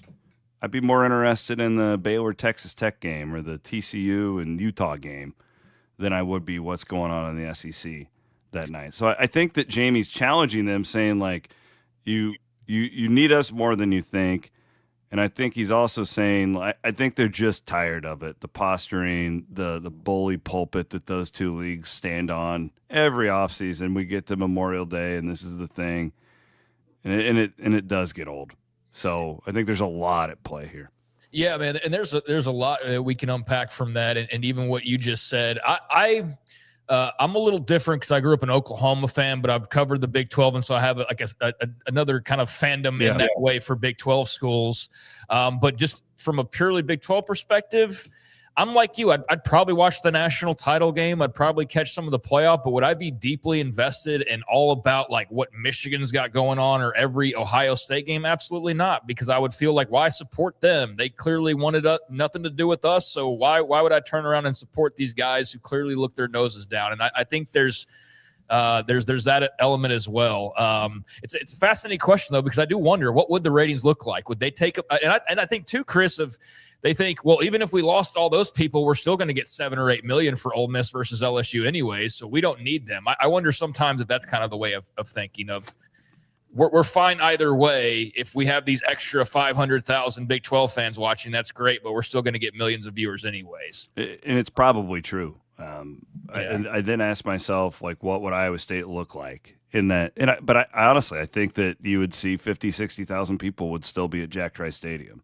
Like, I grew up 30 minutes, guys, from a D2 powerhouse, Northwest Missouri State. My mom and sister both went there. And we went to those games all the time when I was a kid. And now, granted, this is in the 90s, so we couldn't stream games on our cell phone and stuff like that. But, like, man, we were Bearcat fans. We were there to watch the Bearcat game.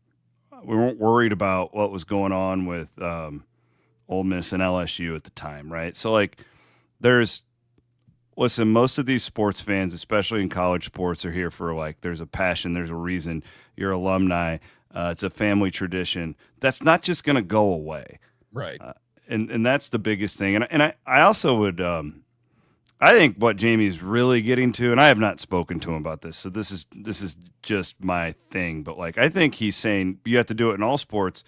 Well, what is your NCAA tournament going to look like? Mm-hmm. And we all know the type of payday that is for everybody. I mean, that thing's ruined if this would happen, right? So again, like I don't necessarily think he's saying like this would be the best thing for Iowa State University. I think this is just a guy who's been doing this a really long time, who's tired of the posturing. It's moved to something that he doesn't even recognize anymore, and he's fed up with it. And I can't say that I blame him. Yeah, no, and that's totally understandable. And I do think you'd rather have it the way that it is than the way that it's not. But yeah, I don't think he's advocating of like, we need to do this. Brett Yormark, push us on this, new venture.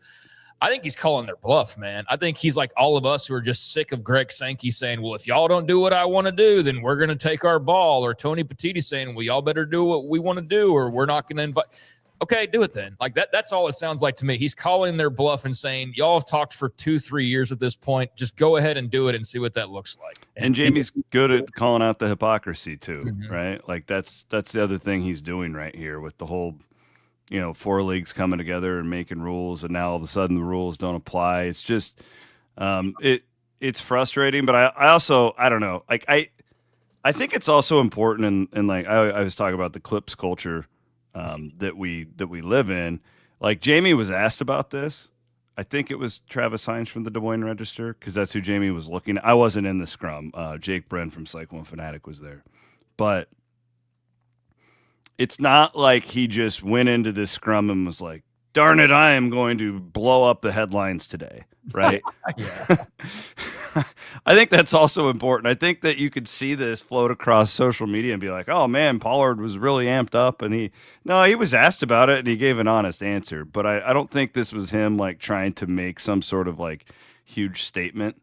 And honestly, 10 years ago, this wouldn't have ever happened because we wouldn't have probably cut a video and posted it. But like I saw this last night, you guys get it. We're in a tornado warning, and I was hanging out in my garage drinking some beers, waiting for it to roll in. And I had the YouTube pulled up because I'm watching this, and I texted my team, and I'm like, oh my God, like I can't believe he just said that. And I got a bunch of younger guys who are great. They do a phenomenal job. But I don't think that they were in the scrum, and I don't think they understood like how big of a quote that was. I'm like, oh my God. Yeah. Like, it was just massive. Like I could believe he said it, but I couldn't believe the depth he went into with it. One of the things about this so-called breakaway is, one, you can't just do the Big Ten and SEC. You can't. And there's going to be teams in those two conferences that may not be invited to be a part of the breakaway because of Clemson and Florida State and Miami and even some schools in the Big 12. You can't do it. And, of course, Notre Dame would be a part of it, too. So I don't know how they would ever get there. I don't know if they could, all the egos involved in that room could actually get things done, because right now they're fighting against each other when there's 68 Power 4 schools. Here's the point. If I could leave with anything, and I'd love to get your guys' input on it, I think the real fear here for me, if I'm Greg Sankey and Tony Petitti and whoever, the real fear to me would be not coming off like minor league sports eventually. Because again, like it wouldn't be as high dollar. You wouldn't be leading off Sports Center. Not that Iowa State generally ever does anyways, but you know what I'm saying. Right. They'd be just fine. These Big 12s, Iowa State and Baylor and TCU, they could play a fun little league that somebody would cover them on television. Like that's the thing too. You think all these football players that play in the Big 12 and the ACC are just gonna be like, we're just not gonna play anymore. We're just gonna no, like there's an appetite for this. It's the most popular sport in the country. But like what I really fear, I guess, in this whole ecosystem is that it starts to come off Like everybody wants to professionalize. Well, the NFL does it this way and the NFL does it that way. That's fine, but you're not the NFL. And one of the things that I've noticed just with my personal viewing habits, okay, this does not speak for everybody. This is just me. But the more they've expanded this playoff, the less I am passionate about it. Unless there is a Big 12 team playing or it's something that I directly am covering with Cyclone Fanatic and what we do with Iowa Everywhere.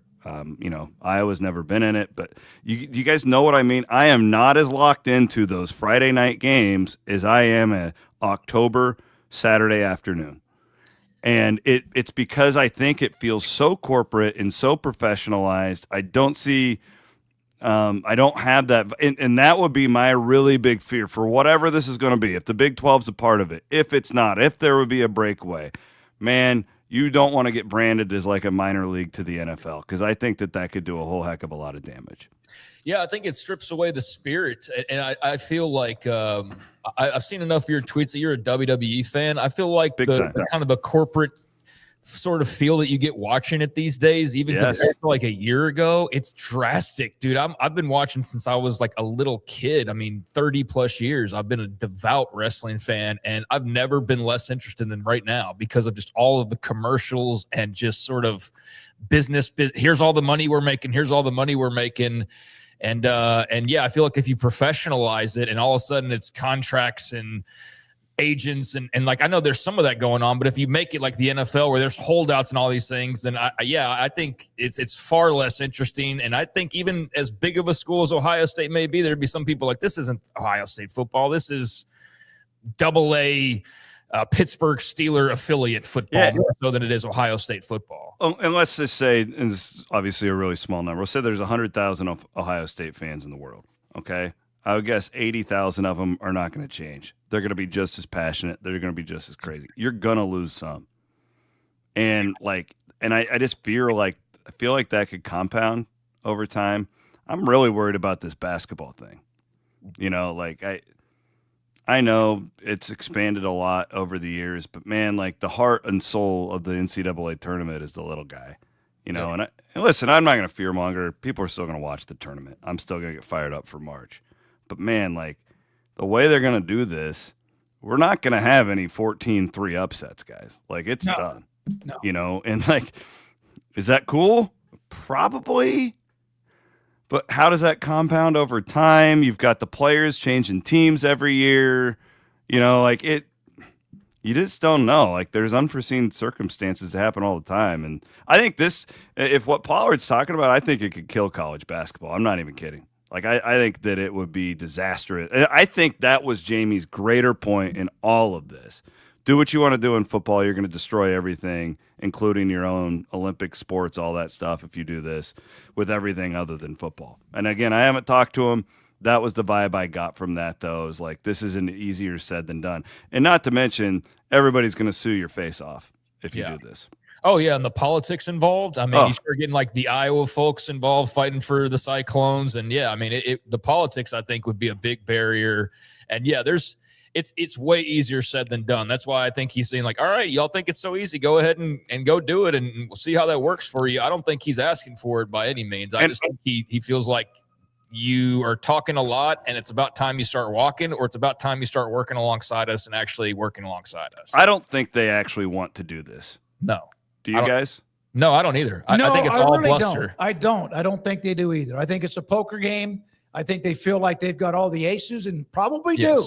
But I do think that you could alienate some fans if you get too big for your britches while leaving out those who have been a part of it. Like, what's going to happen to Vanderbilt or Mississippi State or Northwestern or Purdue, et cetera? I know you got to go here pretty soon, Chris, but I think you're good. You're good. Conversation. Go ahead. I think there's that piece of it, but I also think and going kind of back to the WD thing, is like, we just want to make money and more money and more money and more money. How are you going to make more money if you've got less schools involved and you suddenly are alienating hundreds of thousands to millions of fans, and you're cutting down more than anything else? I think you're going the opposite direction of making more money by having less people involved, unless there's some like TV deal that says, hey, if you get the 16 best together, we'll give you $20 billion. But beyond that, yeah, I think It's a lot of bluster, and he's just kind of calling them on it. But yeah, I think there's a lot of it's easier said than done, for sure. It's definitely easier said than done. And I think for Pollard, it's like, if y'all go do this, y'all go do that. That's great. We might not be as popular, but we'll do college sports over here. Correct. You guys go do the minor league thing. And if you want college sports and athletes can still get paid, but we're going to do college sports and everybody's going to like go by the rules, we'll do that over here. And I think we'll still have enough people interested in it. Yeah. And then this all comes down to, at that point, is the TV partners and where's the money going to come from and all of that. But I think what we're saying is, if you get to that point, boy, you don't need as much money to run this thing. Right. Like, because it's back to scholarships probably. And there's all that stuff. We could do like 4 hours on this topic. I'll send you a StreamYard link. We'll do it at 8. No, I'm kidding. I love coming on with you guys. And the last thing I would say is just the passion we're talking about. Like, bigger isn't always better, because I love your guys' show. I stream it from Iowa all the time. And we're just, all of us, it's what we do too. Like, our independent website and whatever you want to call what we're all doing. We may not have as big of an audience as ESPN, but we have I would argue, more passionate. Mm-hmm. Our people are here every day, and they would support our sponsors, and they care. And like that really, really does matter at the heart of all of this. So I hope that the suits and the rich guys in the room don't screw everything up for everybody. Well, you do a great job, man. The first thing I did when I heard his audio was, I got to get Chris on the show. Oh, I'm glad I could do it. Yeah. Your guys' time's hard for me because I'm running these little girls around all the time. But hey, enjoy that time, baby. I will. I appreciate you guys. Keep fighting the good fight, all right? Yep, you too. And all right, take care. The family of the shows that we do, including his for Iowa State, but also college sports and what we do, there's a reason people are here, because of a lot of the uncertainty and also the love and passion of the game. I mean, that dude is Mr. Iowa as far as I'm concerned. Oh, yeah. I mean, he Iowa everywhere. If you're an Iowan and aren't aware, I can't imagine how you're probably not. But, I mean, just such a cool thing they've got going there, just the pride in where they live, where they're from, who they are, and just kind of celebrating all that and talking about things that matter to Iowans. And it's not about like, well, how many global people, it's like, it's about us, about this community. And the same thing with Cyclone Fanatic and being like the place for Iowa State. And we're similar. And there's various others that are similar pockets of specific fan bases or conferences or whatever. And it's I think you see I've seen college football hosts explain, well, we can't talk about the Big 12 because we don't get enough views for the Big 12. I've seen that, and like, it's like, okay, I get that. I get that from a business perspective, but that's why it's good to have people like us that aren't just chasing the dollar every 5 seconds and trying to just become as famous as possible. It's like, that is a goal, and you want to be successful, and we still are, and it's good, but it is important to have not everything be about a million people being involved in it and having to focus on Iowa State and covering Iowa State the best you can. And Cyclone Fanatic does that better than anybody.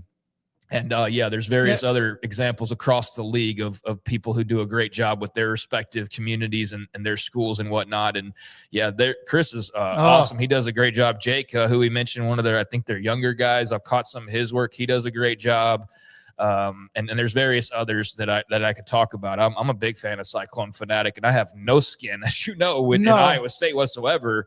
But when I need something Iowa State, that's where I go. When I was at that Babe Laufenberg event 2 weeks ago and met Sonny Dykes was there, and he came up to me and he talked about how what we do is so unique. And he said, we appreciate it. It's not just the Big 12. We do cover that quite a bit. That's how we grew, but it could be Tennessee or it could be Ohio State too. But Chris Williams, great people, perfect guest to talk about what Jamie Pollard said last night at that little gathering of Iowa State athletics. Yeah, and it is hard to kind of get too deep into it when you're on a time limitation because there is so many parts of what he said to unpack. Yeah, I don't think that if you just take that clip and you look at it, that especially people who don't follow this as closely as we do that understand like Jamie Pollard's angle and where he's coming from. You could look at that as an Auburn fan and just be like, who's this guy? And where does he get off thinking that they could dare threaten? And it's like, that's not what he's saying. Nope. But I do think at this point, if you are somebody like Jamie Pollard, who's at a school who's not going to make the cut most likely for Super League status, whatever that is, unless it's a power conference structure where it's all 4 power conferences, and that's your league right there. I do think, what does he have to lose? And he's not saying anything that nobody else is thinking. And he's just saying, all right, you guys, every time we try to make rules, you don't want to follow them, even though you're involved in making the rules and advancing the rules and agreeing to follow the rules. And the moment we get the rules that we're all trying to get, you guys immediately say, no, we don't want to do that, or we'll find a workaround, or what have you. And it's like, we're just trying to just maintain sanity here. And every time we try to do anything for the greater good, you guys threaten to leave, or threaten to cut off this, or threaten to eliminate us from the playoff, or threaten. There's a lot of threatening. There's a lot of, I've seen Sankey over the years, a lot of, you better be careful, kind of language coming from him. And it's at this point, if you're Jamie Pollard, you know that Iowa State has no skin in the game. Like, they can have their stance, but ultimately they're not going to tip the scales one way or the other. And they're at the mercy, like most, if not, I would say not every Big 12 school, but most Big 12 schools, you're at the mercy of some of this. So, yeah, just throw your 2 cents out there. And yeah, if I was in his position at this point when we're going over the same things over and over again, I'd be like, go ahead then. I mean, I'd feel the same way. I'd be like, go, do it. And I understand there might be some collateral damage, but at this point, just quit talking, start walking, and let's go on to what that looks like so we can all just move forward. Yeah, I would do that in a heartbeat. I don't know who would be a part of it. Kim asked me the other day when we were talking about the breakaway, how many teams in the Big 12 would that include? I don't know. Would it include 4, 8? I don't know, because I don't know exactly if they're ever going to do it. I know a lot of people believe in it and think it's going to happen. I still don't. I think that it's not yet. It may not happen. It won't happen for the next TV. I just don't think it will. And then the question is, who's left or not? And you know what? It's not as if the Big 12 hasn't faced that question before when Texas and OU left, right? Or even when Nebraska, Colorado, Missouri, and A&M left over a 2 or 3 year period of time. It's kind of like part of their history. Yeah, so I mean, I know we're cutting a little bit off the radar. Yeah. That's fine. I'd rather just talk about this, honestly. But and I can go over some schedules here in a second. But yeah, it's always good to talk to Chris. And we could definitely talk about this for like 4 hours. But I think if you're like getting upset at what Jamie Pollard said, then I don't think you understand where he's coming from. And I don't think you really get it, because there was nothing bad about what he said, or nothing all that controversial, that I don't think every other person in his position is also thinking of, well, we're at this point, you might as well just go ahead and just like fast forward to whatever the next thing is so we can go ahead and deal with that. And not to say that Iowa State wouldn't suffer incredibly if there was a break off of some league. The thing with the Super League, and I've talked with many people, including Kim, about it, I think it would depend on the details. Like, what are we talking about? Are we talking about 50? We talking about 30? Like, that changes things, obviously. If we're talking about like an NFL size deal, then yeah, I think there's a couple Big 12 programs that would feel good. And I think there's a handful that would feel okay about their chances. And then I think there's like 10, if not 11 or so, that would be like, yeah, we're not in that thing. Like, unless it's 100 teams or it's all the power. Again, the ideal scenario for the Big 12 fans out there would be, okay, you break away, but it's the SEC, Big 10, ACC, and Big 12, and you govern and you have your D1 and it's this league or whatever that has your own set of rules. I don't think it's, we're taking these 2 leagues and they're going to go do their thing and leave everybody else behind. But everybody's got different interpretations of what a Super League is, including myself. I think it's less than those 2 conferences total of teams. Like I said that, I think it's like you can ditch like 4, if not more, from both those leagues and then go take a handful from the ACC and maybe 1 or 2 from the Big 12, and that's your Super League. It's not just the SEC and Big 10, and we just have to stomach Rutgers acting like they're better than Texas Tech. I mean, no, that's not going to go over with me, at least. Not at all. No, that's how you can, okay, take your ball and leave and go play with whatever and see what it ends up with. I don't think it's going to happen. I know it's a popular idea. I know some of you believe in it, but I don't think it's going to happen, because you want to talk about political fighting.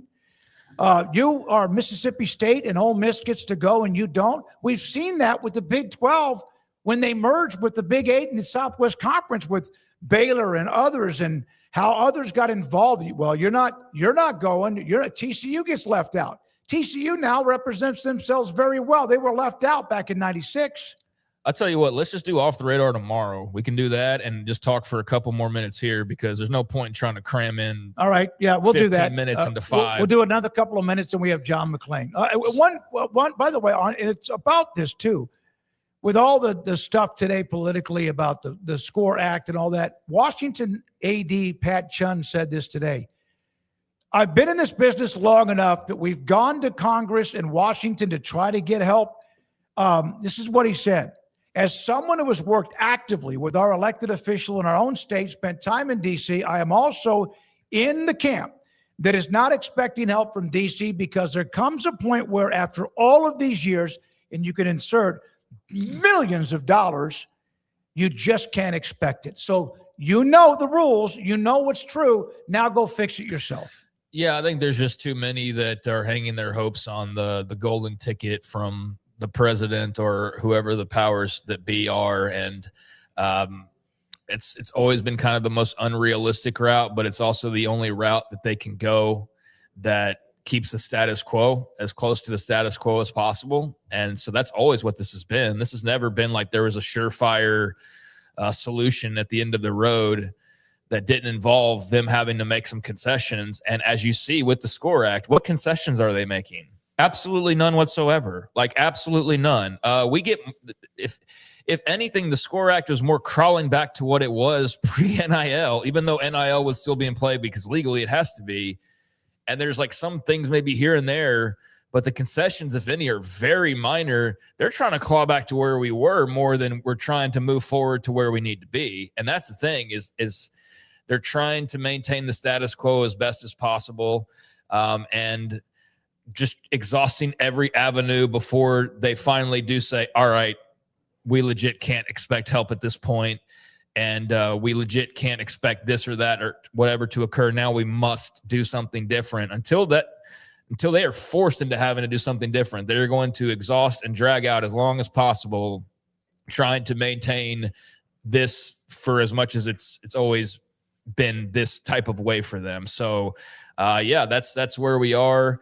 And yeah, the politics and all that can make your head hurt or just kind of make your eyes glaze over after a while. But I just kind of look at it as it's all leading somewhere ultimately, for better or worse. And maybe it's leading to a super league sooner rather than later. Maybe it's leading to just more of kind of where we are and spinning your wheels and not really making up much ground. But it's interesting, just like the Game of Thrones, the chess match of the power grabs and the struggle to try to curtail certain things or to keep things the way you've always known them to be. It's uncomfortable. And so yeah, it's a great time period for lawyers and not so much of a fun time period for some of the administrators, but I know people aren't crying over the administrators and those folks who have kind of put them in this position to begin with. So all right. Yeah, good discussion. I think the super is really interesting though, because everybody's got an opinion on it and everybody's got different ideas of what that looked like. Here's when you were talking about it yesterday. Hold on. A viewer said, I'd like to ask Craig a sincere question. How many or does anyone from the Big 12 make a 40-team Super League? And that's kind of what I was going to get to. Was I think that I have my own ideas of what a Super League looks like, and everybody has different ideas. Some people, it's the Power Four. That's a Super League. I think that's the ideal Super League that would satisfy the most folks. Certainly not everybody, but would satisfy the majority of folks and kind of maintain a status quo of sorts. But obviously, I understand why Texas State, the new Pac, the Mountain West, the American, they don't like that idea, and understandably so. For me, I've always said like a Super League, to me, the definition of a Super League is like the best of the best, the most elite. It is not 40 teams. It is more like 24 at most. And it is like, if you haven't won in a national championship, you've played for it multiple times and have been in the mix for it here of late. Like, that's what it would be to me. Now, I don't think Minnesota gets in because they won a handful of national championships 60 years ago. They wouldn't get just grandfathered in.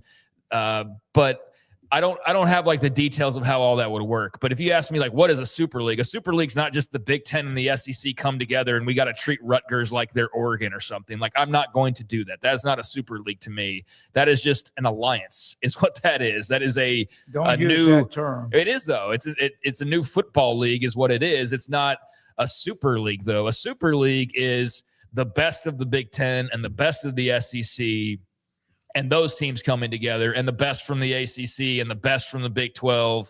And that's a super league in my definition of it. But I know for other people, it's just those two leagues coming together, or it's some combination thereof.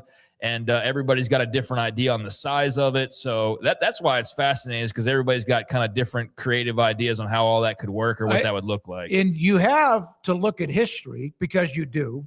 And then again, with the way things have changed, how much money you have make a difference? If you have not been a part of that national championship surge or on the edge, how do you look at, you mentioned Oregon, they're going to be in it, but how do you look at programs that are stepping up like BYU, Texas Tech, among others? And how do you look at Vanderbilt, who never would have been a part of that conversation, but they put themselves in that conversation? That's why I'm saying it's so complicated.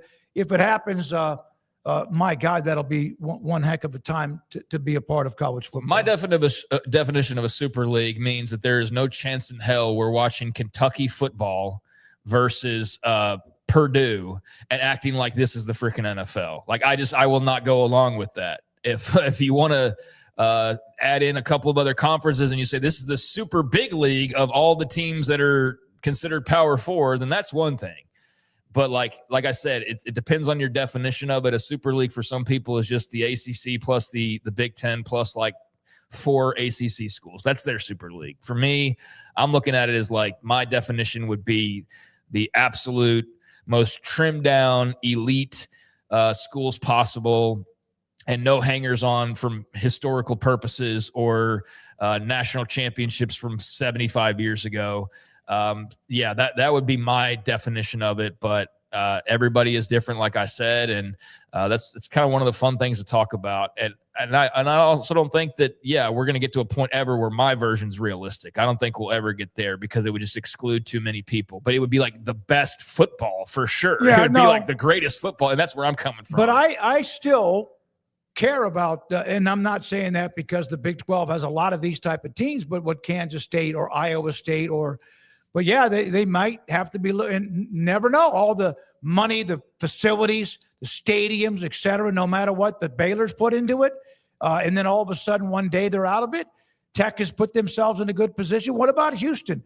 Like, old Barncat. Then why would Oklahoma get an invite? Oklahoma was in the playoff last year. Oklahoma's got 7 national titles. Well, okay, even then, they haven't won in the college football playoff, but Georgia, there have been some games but they have been still in the mix. They're still in the discussion, even though they have frustrated the hell out of their very proud fan base for a long time. Yeah, and I know, well, going back to Minnesota's national titles versus Oklahoma. Oklahoma hasn't won in 25 years, but they're still one of the top 5 to 10 programs of all time. Like, that's not even debatable. Like, they are, simply by any metric that you want to go by. Do you want to go by TV ratings, or do you want to go by whatever category?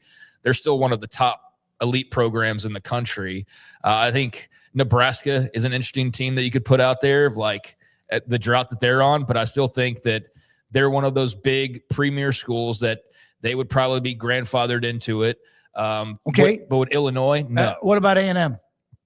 But here's the thing. Everybody asks me like I'm some authority on it. No, they're just asking. Yeah, but I think in a super league of what I'm talking about, I think because of the size and it's not about just all TV ratings and all that. I think they would be a very interesting decision to make. I think knowing that my idea is never happening and knowing it's going to be at the behest of TV executives and all that, A&M would be in any form of a super league. Yep.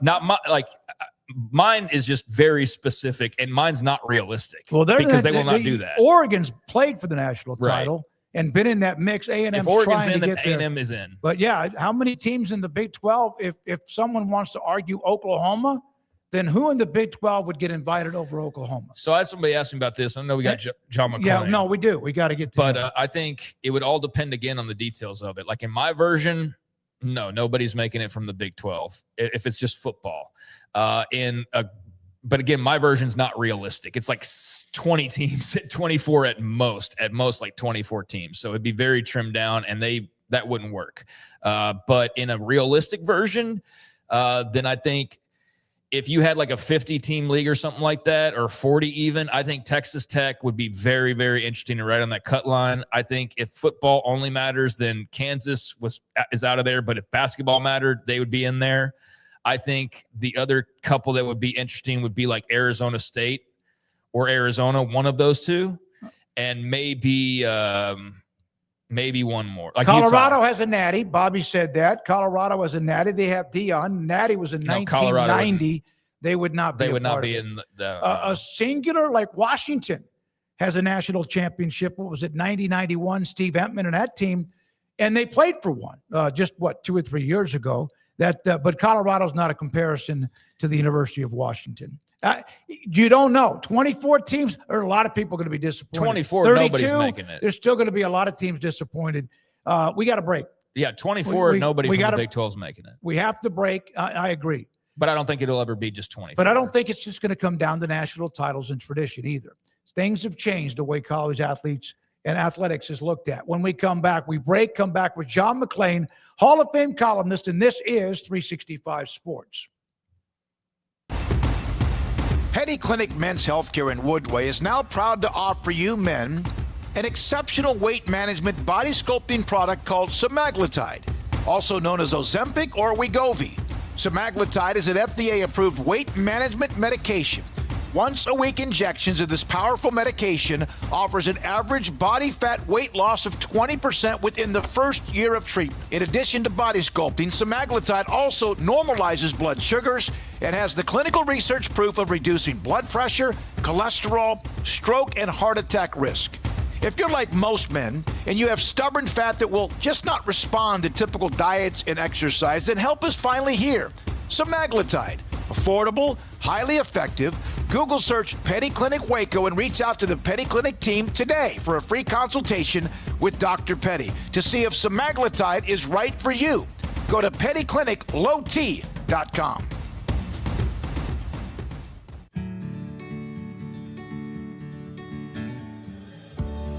Whatever it is you wrangle, whatever seeds you sow, no matter what you nurture or what you choose to grow, at Texas Farm Bureau Insurance, we're proud to protect all Texans. When you play hard, sometimes you fall hard. Sports injuries require special treatment. At Southwest Sports Medicine and Orthopedics, our team of expert doctors provides athletes and active adults with comprehensive sports medicine care, diagnostics. Whether you're in high school, college, or beyond, we'll help you get back on the field. Call on the team physicians for Baylor Athletics. Call Southwest Sports Medicine and Orthopedics.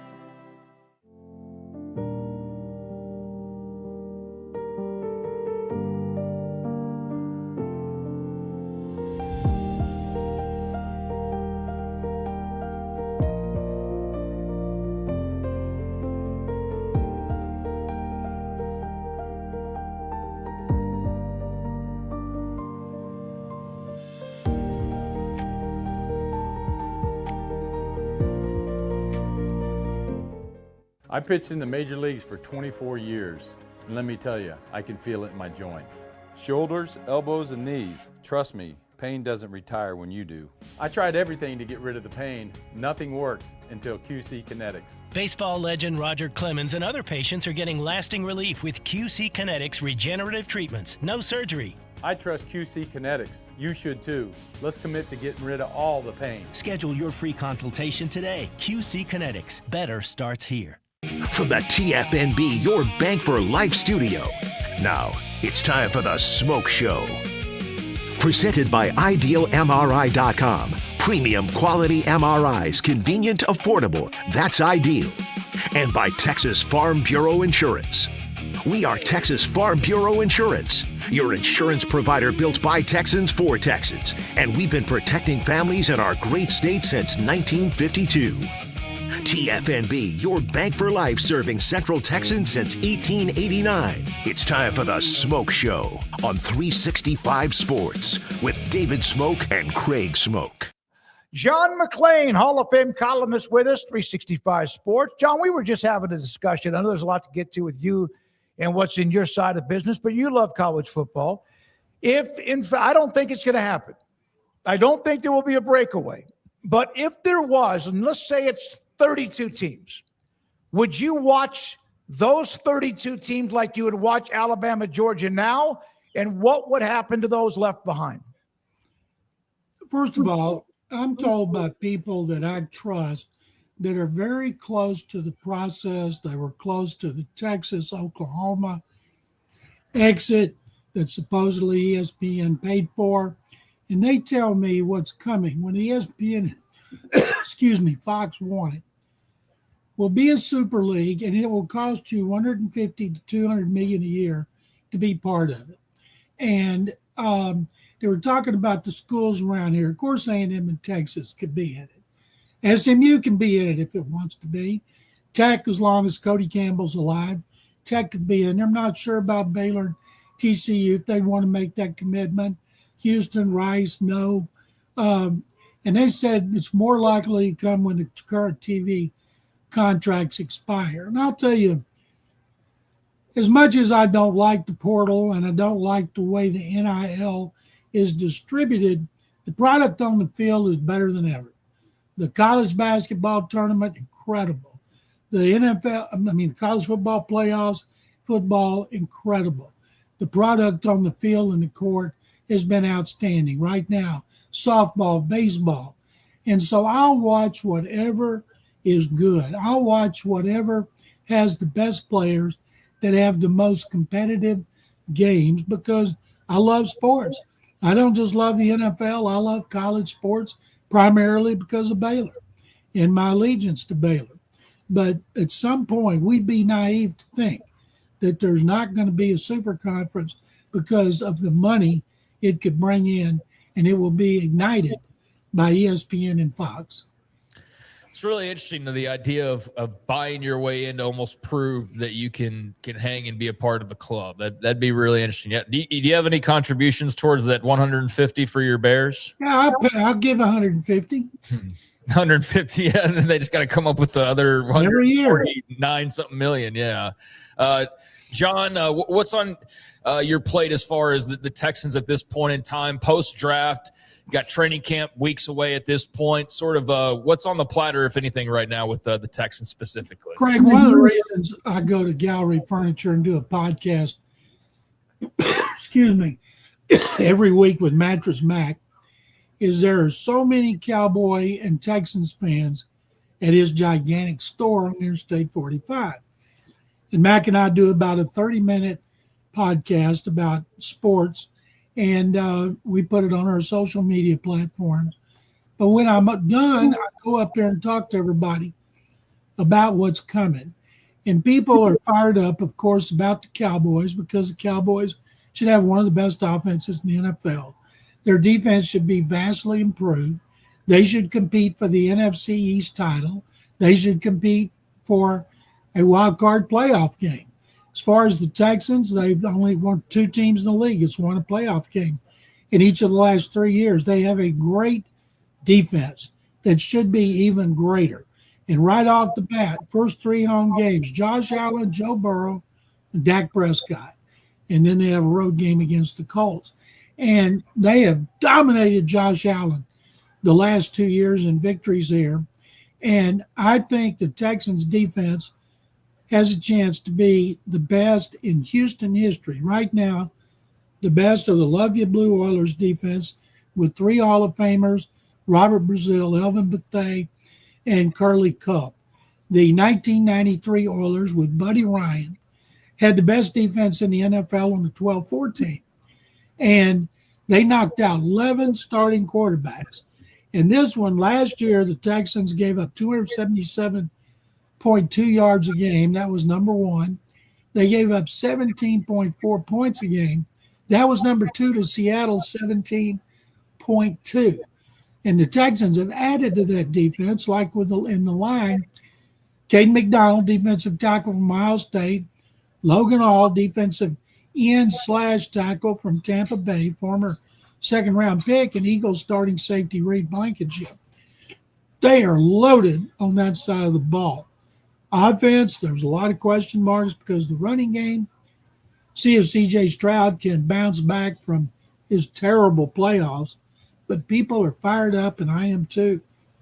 I wish we'd get to training camp because it'd mean we're closer to the start of the season. Yeah, I agree. I look forward to it. The schedule release was last week. It came and went. I never really paid much attention to it. Was there anything in particular a week later, or at least that carried over from that night to you? One of the first things I look at every year, and this is my 50th schedule, is I want to see who the Texans are playing in the first game. Then I want to see when they play the Cowboys, because every 4 years, that is such a big deal down here. Not as big a deal in the Metroplex because they don't acknowledge Houston as a team. And I also look about the AFC South. A quirk in the Texans schedule, they will be done with all road games in the AFC South on October 18th. I've never seen that, where you don't have to play a road game in your division in November, December, or now January. So they have a favorable schedule, and I've never picked the Texans to win more than 12 games. They've done that twice. 2012, and they won 12 last season after an 0-3 start. They don't want another 0-3 start because the schedule gets much more difficult over the second half just because they have two stretches of 4 road games in 5 days. But this defense is good. It's going to be fun to watch. Offense should be better. I think right now football in Texas, the NFL with the Cowboys and the Texans, both being playoff teams, I say that in all conviction about the Cowboys.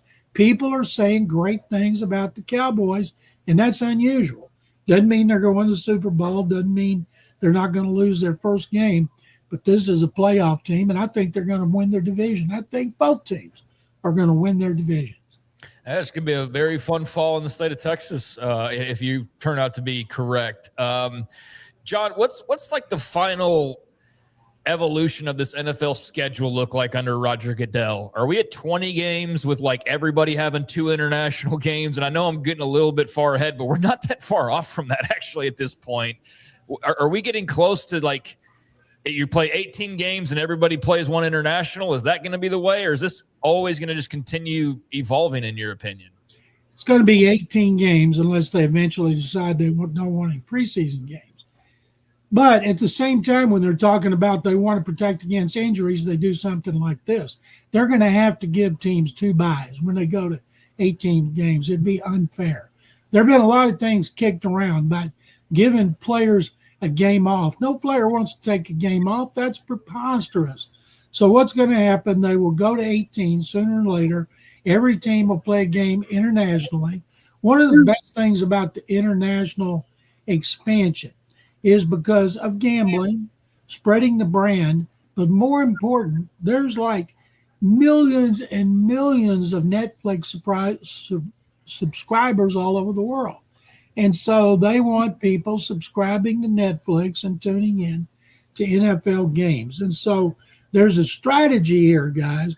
And right now it's working great. People are upset because there are more games on Netflix and Amazon and all that, but there's not going to be fewer.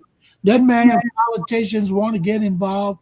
The NFL is the 800-pound gorilla that sits wherever it wants, and that includes in the politicians' laps. Mm-hmm.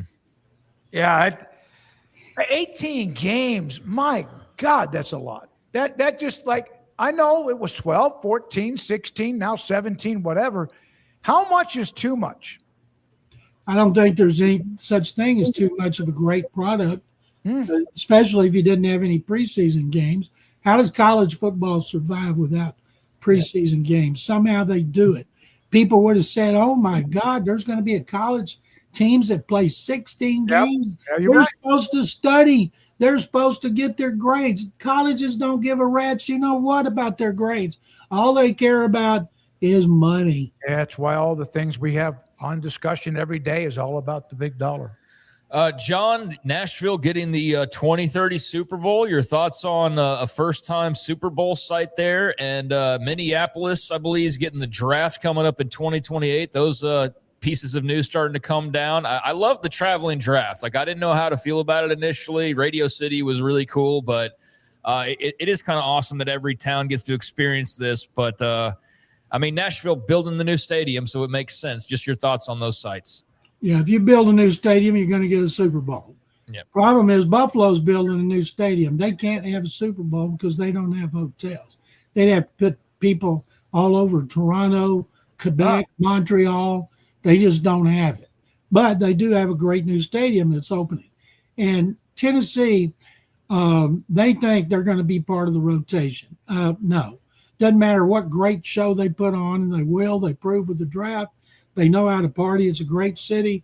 But they're going to go. The rotation is L.A., Las Vegas. They've backed out of Miami. It'll be New Orleans. Atlanta's got another game. I still can't believe they haven't been back to Dallas, considering they make more money in Arlington than any stadium football. But the weather scared them away. But they had weather problems 2 times in Atlanta all week. I was there. It was miserable. But now they haven't had problems with weather. And so, and as far as the draft, I went every year to New York for a long time. I had a blast. Then it got to a point, nobody in New York cared.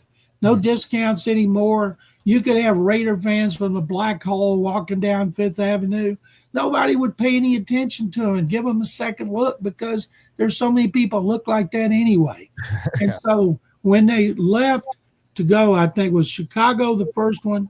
I thought it was a big mistake and turned out in typical NFL fashion, every marketing move they make turns out to be genius. And I'm happy for Minneapolis. They'll do a great job. Nobody does a bad job when it comes to the draft. And they've turned it into such a spectacle.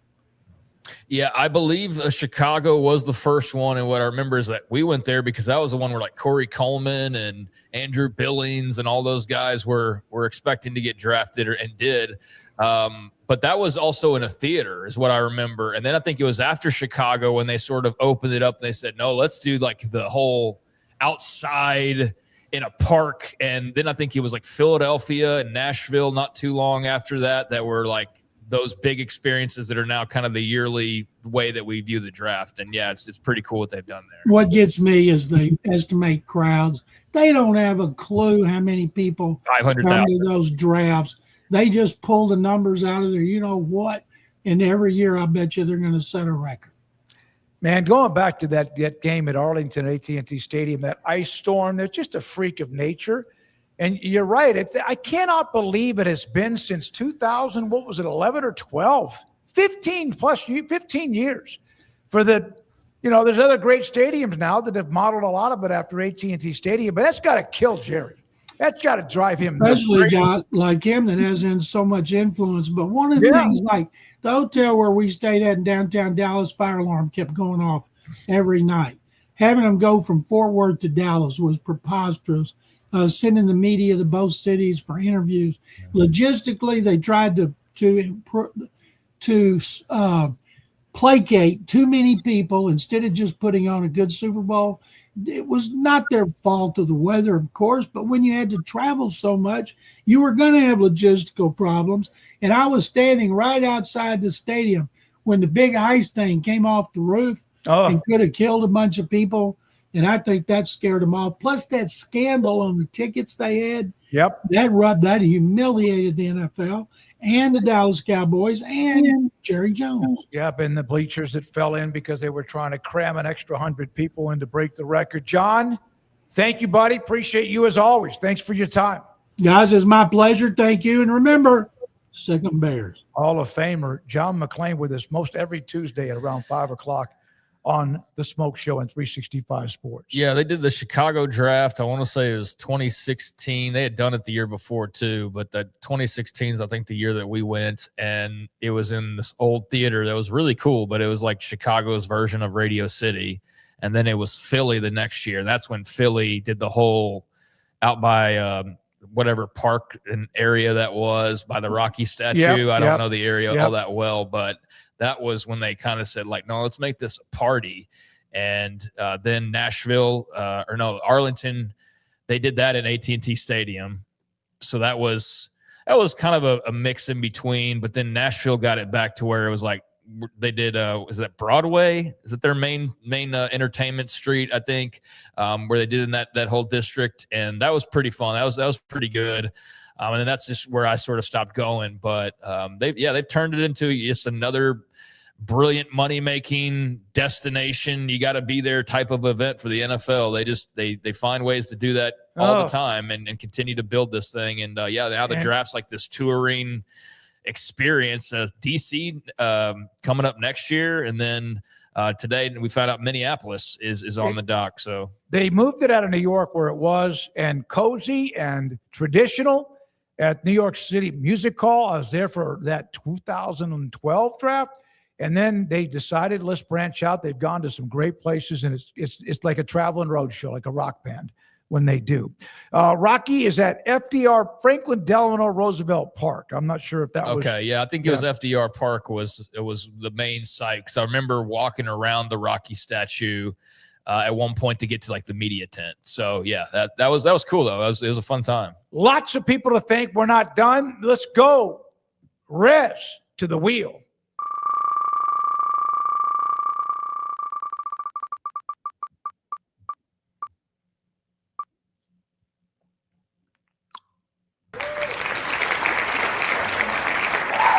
All right, so a quick Google search first told me the main event was at Benjamin Franklin Parkway. Yeah, but FDR Park served as parking and tailgating.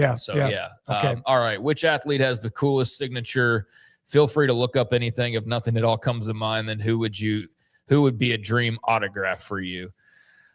Coolest signature? I don't know. I would need to actually Google that, and I don't know that we have the time necessarily to do that. So many of the signatures I see nowadays, because guys want to sign in such a hurry, are just like half-ass signatures that don't even resemble their names whatsoever. So I appreciate, like, I've got a Nolan Ryan baseball and I can read it and it says Nolan Ryan in his version, but I can tell that's Nolan Ryan's autograph. And there's some I see now and I'm like, you can give me 100 guesses, I wouldn't be able to tell you whose autograph that was. I know that's not the constant for everybody, but I'll just say Nolan Ryan because it's easy to read and it was simple but nice. Well, the RY is a short last name, so it's pretty simple. You see the R, you see the Y. Troy Aikman, in my opinion, always had a really cool and unique autograph that you could actually see it. I remember one time covering the Cowboys, there was an NFL fact book. It's about this thick. They still have it, but now everything's online. And it was sitting at my desk when I was broadcasting from San Antonio and Cowboys training camp, and he saw it, looked at it. It's pretty cool, signed it, and I have the front cover of it. And I didn't do a lot of autographs, although Nolan Ryan, Brooks Robinson, but the one that I cannot still today is the Juan Gonzalez autograph. If it's Juan or Pudge, I can't tell the difference. I'll go with Troy Aikman. All right, now there you go with that. Dream autograph. Do you have a dream autograph? Tiger, a legitimate. Yeah, I don't wear his shirts right now. I'm pissed off at him. Not that I can judge anybody, but I would still like to have that one. I've had Joe Gibbs. I've had Osborne. I would say Tiger. I think I wouldn't mind a Bob Stoops autograph. I actually kind of thinking about it. Like, I'm surprised I don't have something with him on there. So like a Bob Stoops would be cool. And I think beyond that, Ken Griffey Jr. would be really cool. Ken Griffey's just like such an unbelievable player. Say a phrase that makes you think of your childhood. Ken Griffey Jr. Yeah. All right, so there we are. Very good off the wheel from Andrew Valet. Let's go to a couple of quizzes, see if we can go 2-0 today. It's like they say in the walls of football facilities, 1-0 today. All right, which future NFL commissioner proposed creating the college player draft at a 13-hour meeting May 19th of 1935. Of those names, the only one on that list that I know was a commissioner was Bert Bell, but I don't know if that's the answer. I don't recognize a single name. Typically with some older questions, I can at least know some of these people. I can tell you 100%, I don't think I've ever heard any of these names. And if I have, I've just, there's a Bert Bell award for one of the championships, and I'm not sure what it is, but I'm going to say no idea, because that's the only name that I see that I recognize. I'm guessing, but I'll say Bert Bell. All right. Bert Bell it is. Yeah. There you go. Tired of wealthy franchises outbidding struggling teams for the top talent, Eagles owner Bert Bell proposed a system where teams selected college players in reverse order of their previous season's finish. The historic proposal passed unanimously in launching the inaugural draft in 1936. Well, if only he was around to fix the NBA and figure out how to best do their draft now as they try to figure that out. But yeah, that was a brilliant idea, and definitely had some lasting power as far as how the draft has gone ever since then. So all right, cool. So we're 1-0. Let's get to 2-0. Quarterback Archie Manning was the first player in Ole Miss history to have his jersey number retired. Which other Rebel has since had his number retired alongside Archie and his son Eli? I don't know Chucky Mullins, but he's the one that suffered the spinal injury. I don't recall any of these other guys in any article I've come across having their jerseys retired. I'm going to say Chucky Mullins. He's the one that was paralyzed during a game, and so I'll say Chucky Mullins. That would make sense. Yep. Let's go Chucky Mullins. There you go. Yep. Archie Manning's iconic number 18 was retired in 1981. The campus speed limit is even set at 18 miles per hour in his honor. Today, he is one of only 4 players to receive the honor alongside son Eli Manning, defensive trailblazer Ben Williams, and defensive back Chucky Mullins, who became an enduring symbol of courage after being paralyzed during a 1989 game. It's been a long time ago. Great story, unfortunately, and a horrible thing for Chucky Mullins, but that makes sense that his jersey is retired. 2-0 today. Let's go to the poll results from Andrew Jiu-Jitsu Valet. Will the NCAA or the courts allow Sorsby on the field this fall? 72% say blocking, and he will sit out. I say NCAA blocks and he sits out. I think it's the logical choice to make. I don't think he deserves any new precedent to be set. I don't think his argument holds weight. I do think that the NCAA should look inside and also react to this by maybe putting some things together to better address mental health, especially when it comes to the gambling side of things and all of that. And I'm not sure what they already do in that regard. I know there's some level of education, but they could obviously always do more. I think that should be the reaction to it. I don't think it should be like, well, he was going to make a lot of money and they were going to be really good. So we just need to overlook history and say Brennan Sorsby needs to be the exception. I don't think that's where we need to be, and I don't think that's where we're going to go. I think that despite the home court advantage, that judge is not there to do what's best for Texas Tech, as difficult of a position as that is. He's there to do what's best for the greater good or make the proper decision. And I think based on what we know about all the facts and what's happened previously, there's a very simple decision to make here, and it's for him to not play again. No, you will open up a Pandora's box that the NCAA has already had numerous Pandora's boxes opened up because of NIL, the transfer portal, because they were so stubborn with change. So there we go, 72%. That's at least the number I would think we would see with that. The other poll question, how many regular season wins for Texas Tech without Brendan Sorsby, if that's the case, in 2026? I'm at least still at 10. I need to continue to kind of go back and forth on arranging my full-on Big 12 predictions. I'll have Colorado coming out probably tomorrow, but I've worked my way through the Arizona schools and BYU and Baylor, Cincinnati, now on to Colorado. So I'll get to Tech here in the next 3 weeks or so and have my official on-the-record prediction because that's what I'm doing. And I'm going to stick with those. And you know what? At the end of the year, I'm going to own all of them, the good ones, the bad ones, and I'm going to go over them. And I'm going to be like, yeah, here was where I was wrong. I'm not going to gaslight and act like I've never been wrong about anything. But I'm going 10 wins right off the top of my head. It's just a question to me of whether I go 12-0, 11-1, or 10-2. That's where I'm stuck right Yeah, now. I'm going 10 wins. I'm not going with 11 plus. I do think there'll be a moment where they burp. And then another moment where somebody's pretty good that beats them for whatever reason. I said 10 wins, 28%. 8 to 9 is a safe bet at 41%. 7 or fewer, 11%, who just don't believe in the Red Raiders without Brendan Sorsby. There's no way I could convince myself of 7 or fewer wins, and I'd have a really hard time going down to 8 or 9 just for them to lose 3 games. I guess it's not crazy, but they don't have a real big non-con challenge. Although, I mean, I guess you go up to Corvallis and fear that a bit. I just think that there's a big talent disparity there, so I'm not too concerned about it. But yeah, I mean, it's going to be really interesting once that decision comes down of kind of how we reanalyze them, if in fact it's Will Hammond and the rest of those guys having to march forward. I do think they take an extra loss, whether they were going to be 12-0 and they're now 11-1, or they were going to be 11-1 and now they're 10-2. I do think that is an extra loss on their schedule. I think we need to have respect for the couple of the 3 or 4 teams at the top of the level who are competing for the championship too. Whoever that might be, we think we know, but we probably don't. Interesting note, Schlitz Malt Liquor, after 177 years, is shutting down. I just saw that on a business timeline. Thank you very much to everybody today.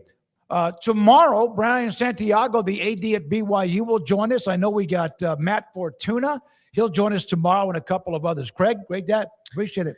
Yeah, appreciate you as well. I have nothing on the Schlitz Malt Liquor thing. I think I might have had it a time or two, but yeah, it doesn't change my life. Sorry, nope. Pour one out for those Won't of you affect who's lost, who has suffered a major loss. Though. I don't remember if I ever drank it, but it's gone, and that's part of the days gone by. Business changes. Rez, Michelangelo, thank you very much for your time today. Garrett Ross and Andrew Valet. Thanks to Logan Bagessi and also to Houston Hall. Thank you, our listeners and viewers. Thanks to our sponsors. Back again tomorrow at 3. Have a great night. Big 12 baseball will start tonight. Tech and BYU will be the first game, followed by Utah, K-State. We'll see you tomorrow. It's time to compete against yourself, finding too many excuses not to work out combined with bad eating habits, and Waco Regional Tennis and Fitness can help reach inside your competitive soul. Discipline, getting results you've only dreamed about, personal training, group exercise classes, and even a tanning bed, world-class tennis facility, and pickleball courts and lessons available. Waco Regional Tennis and Fitness, spacious, clean workout rooms, free weights, state-of-the-art technology, weight training equipment, and no intimidation. It's time for you to react today, not tomorrow, at Waco Regional Tennis and Fitness on Lakeshore Drive in Waco.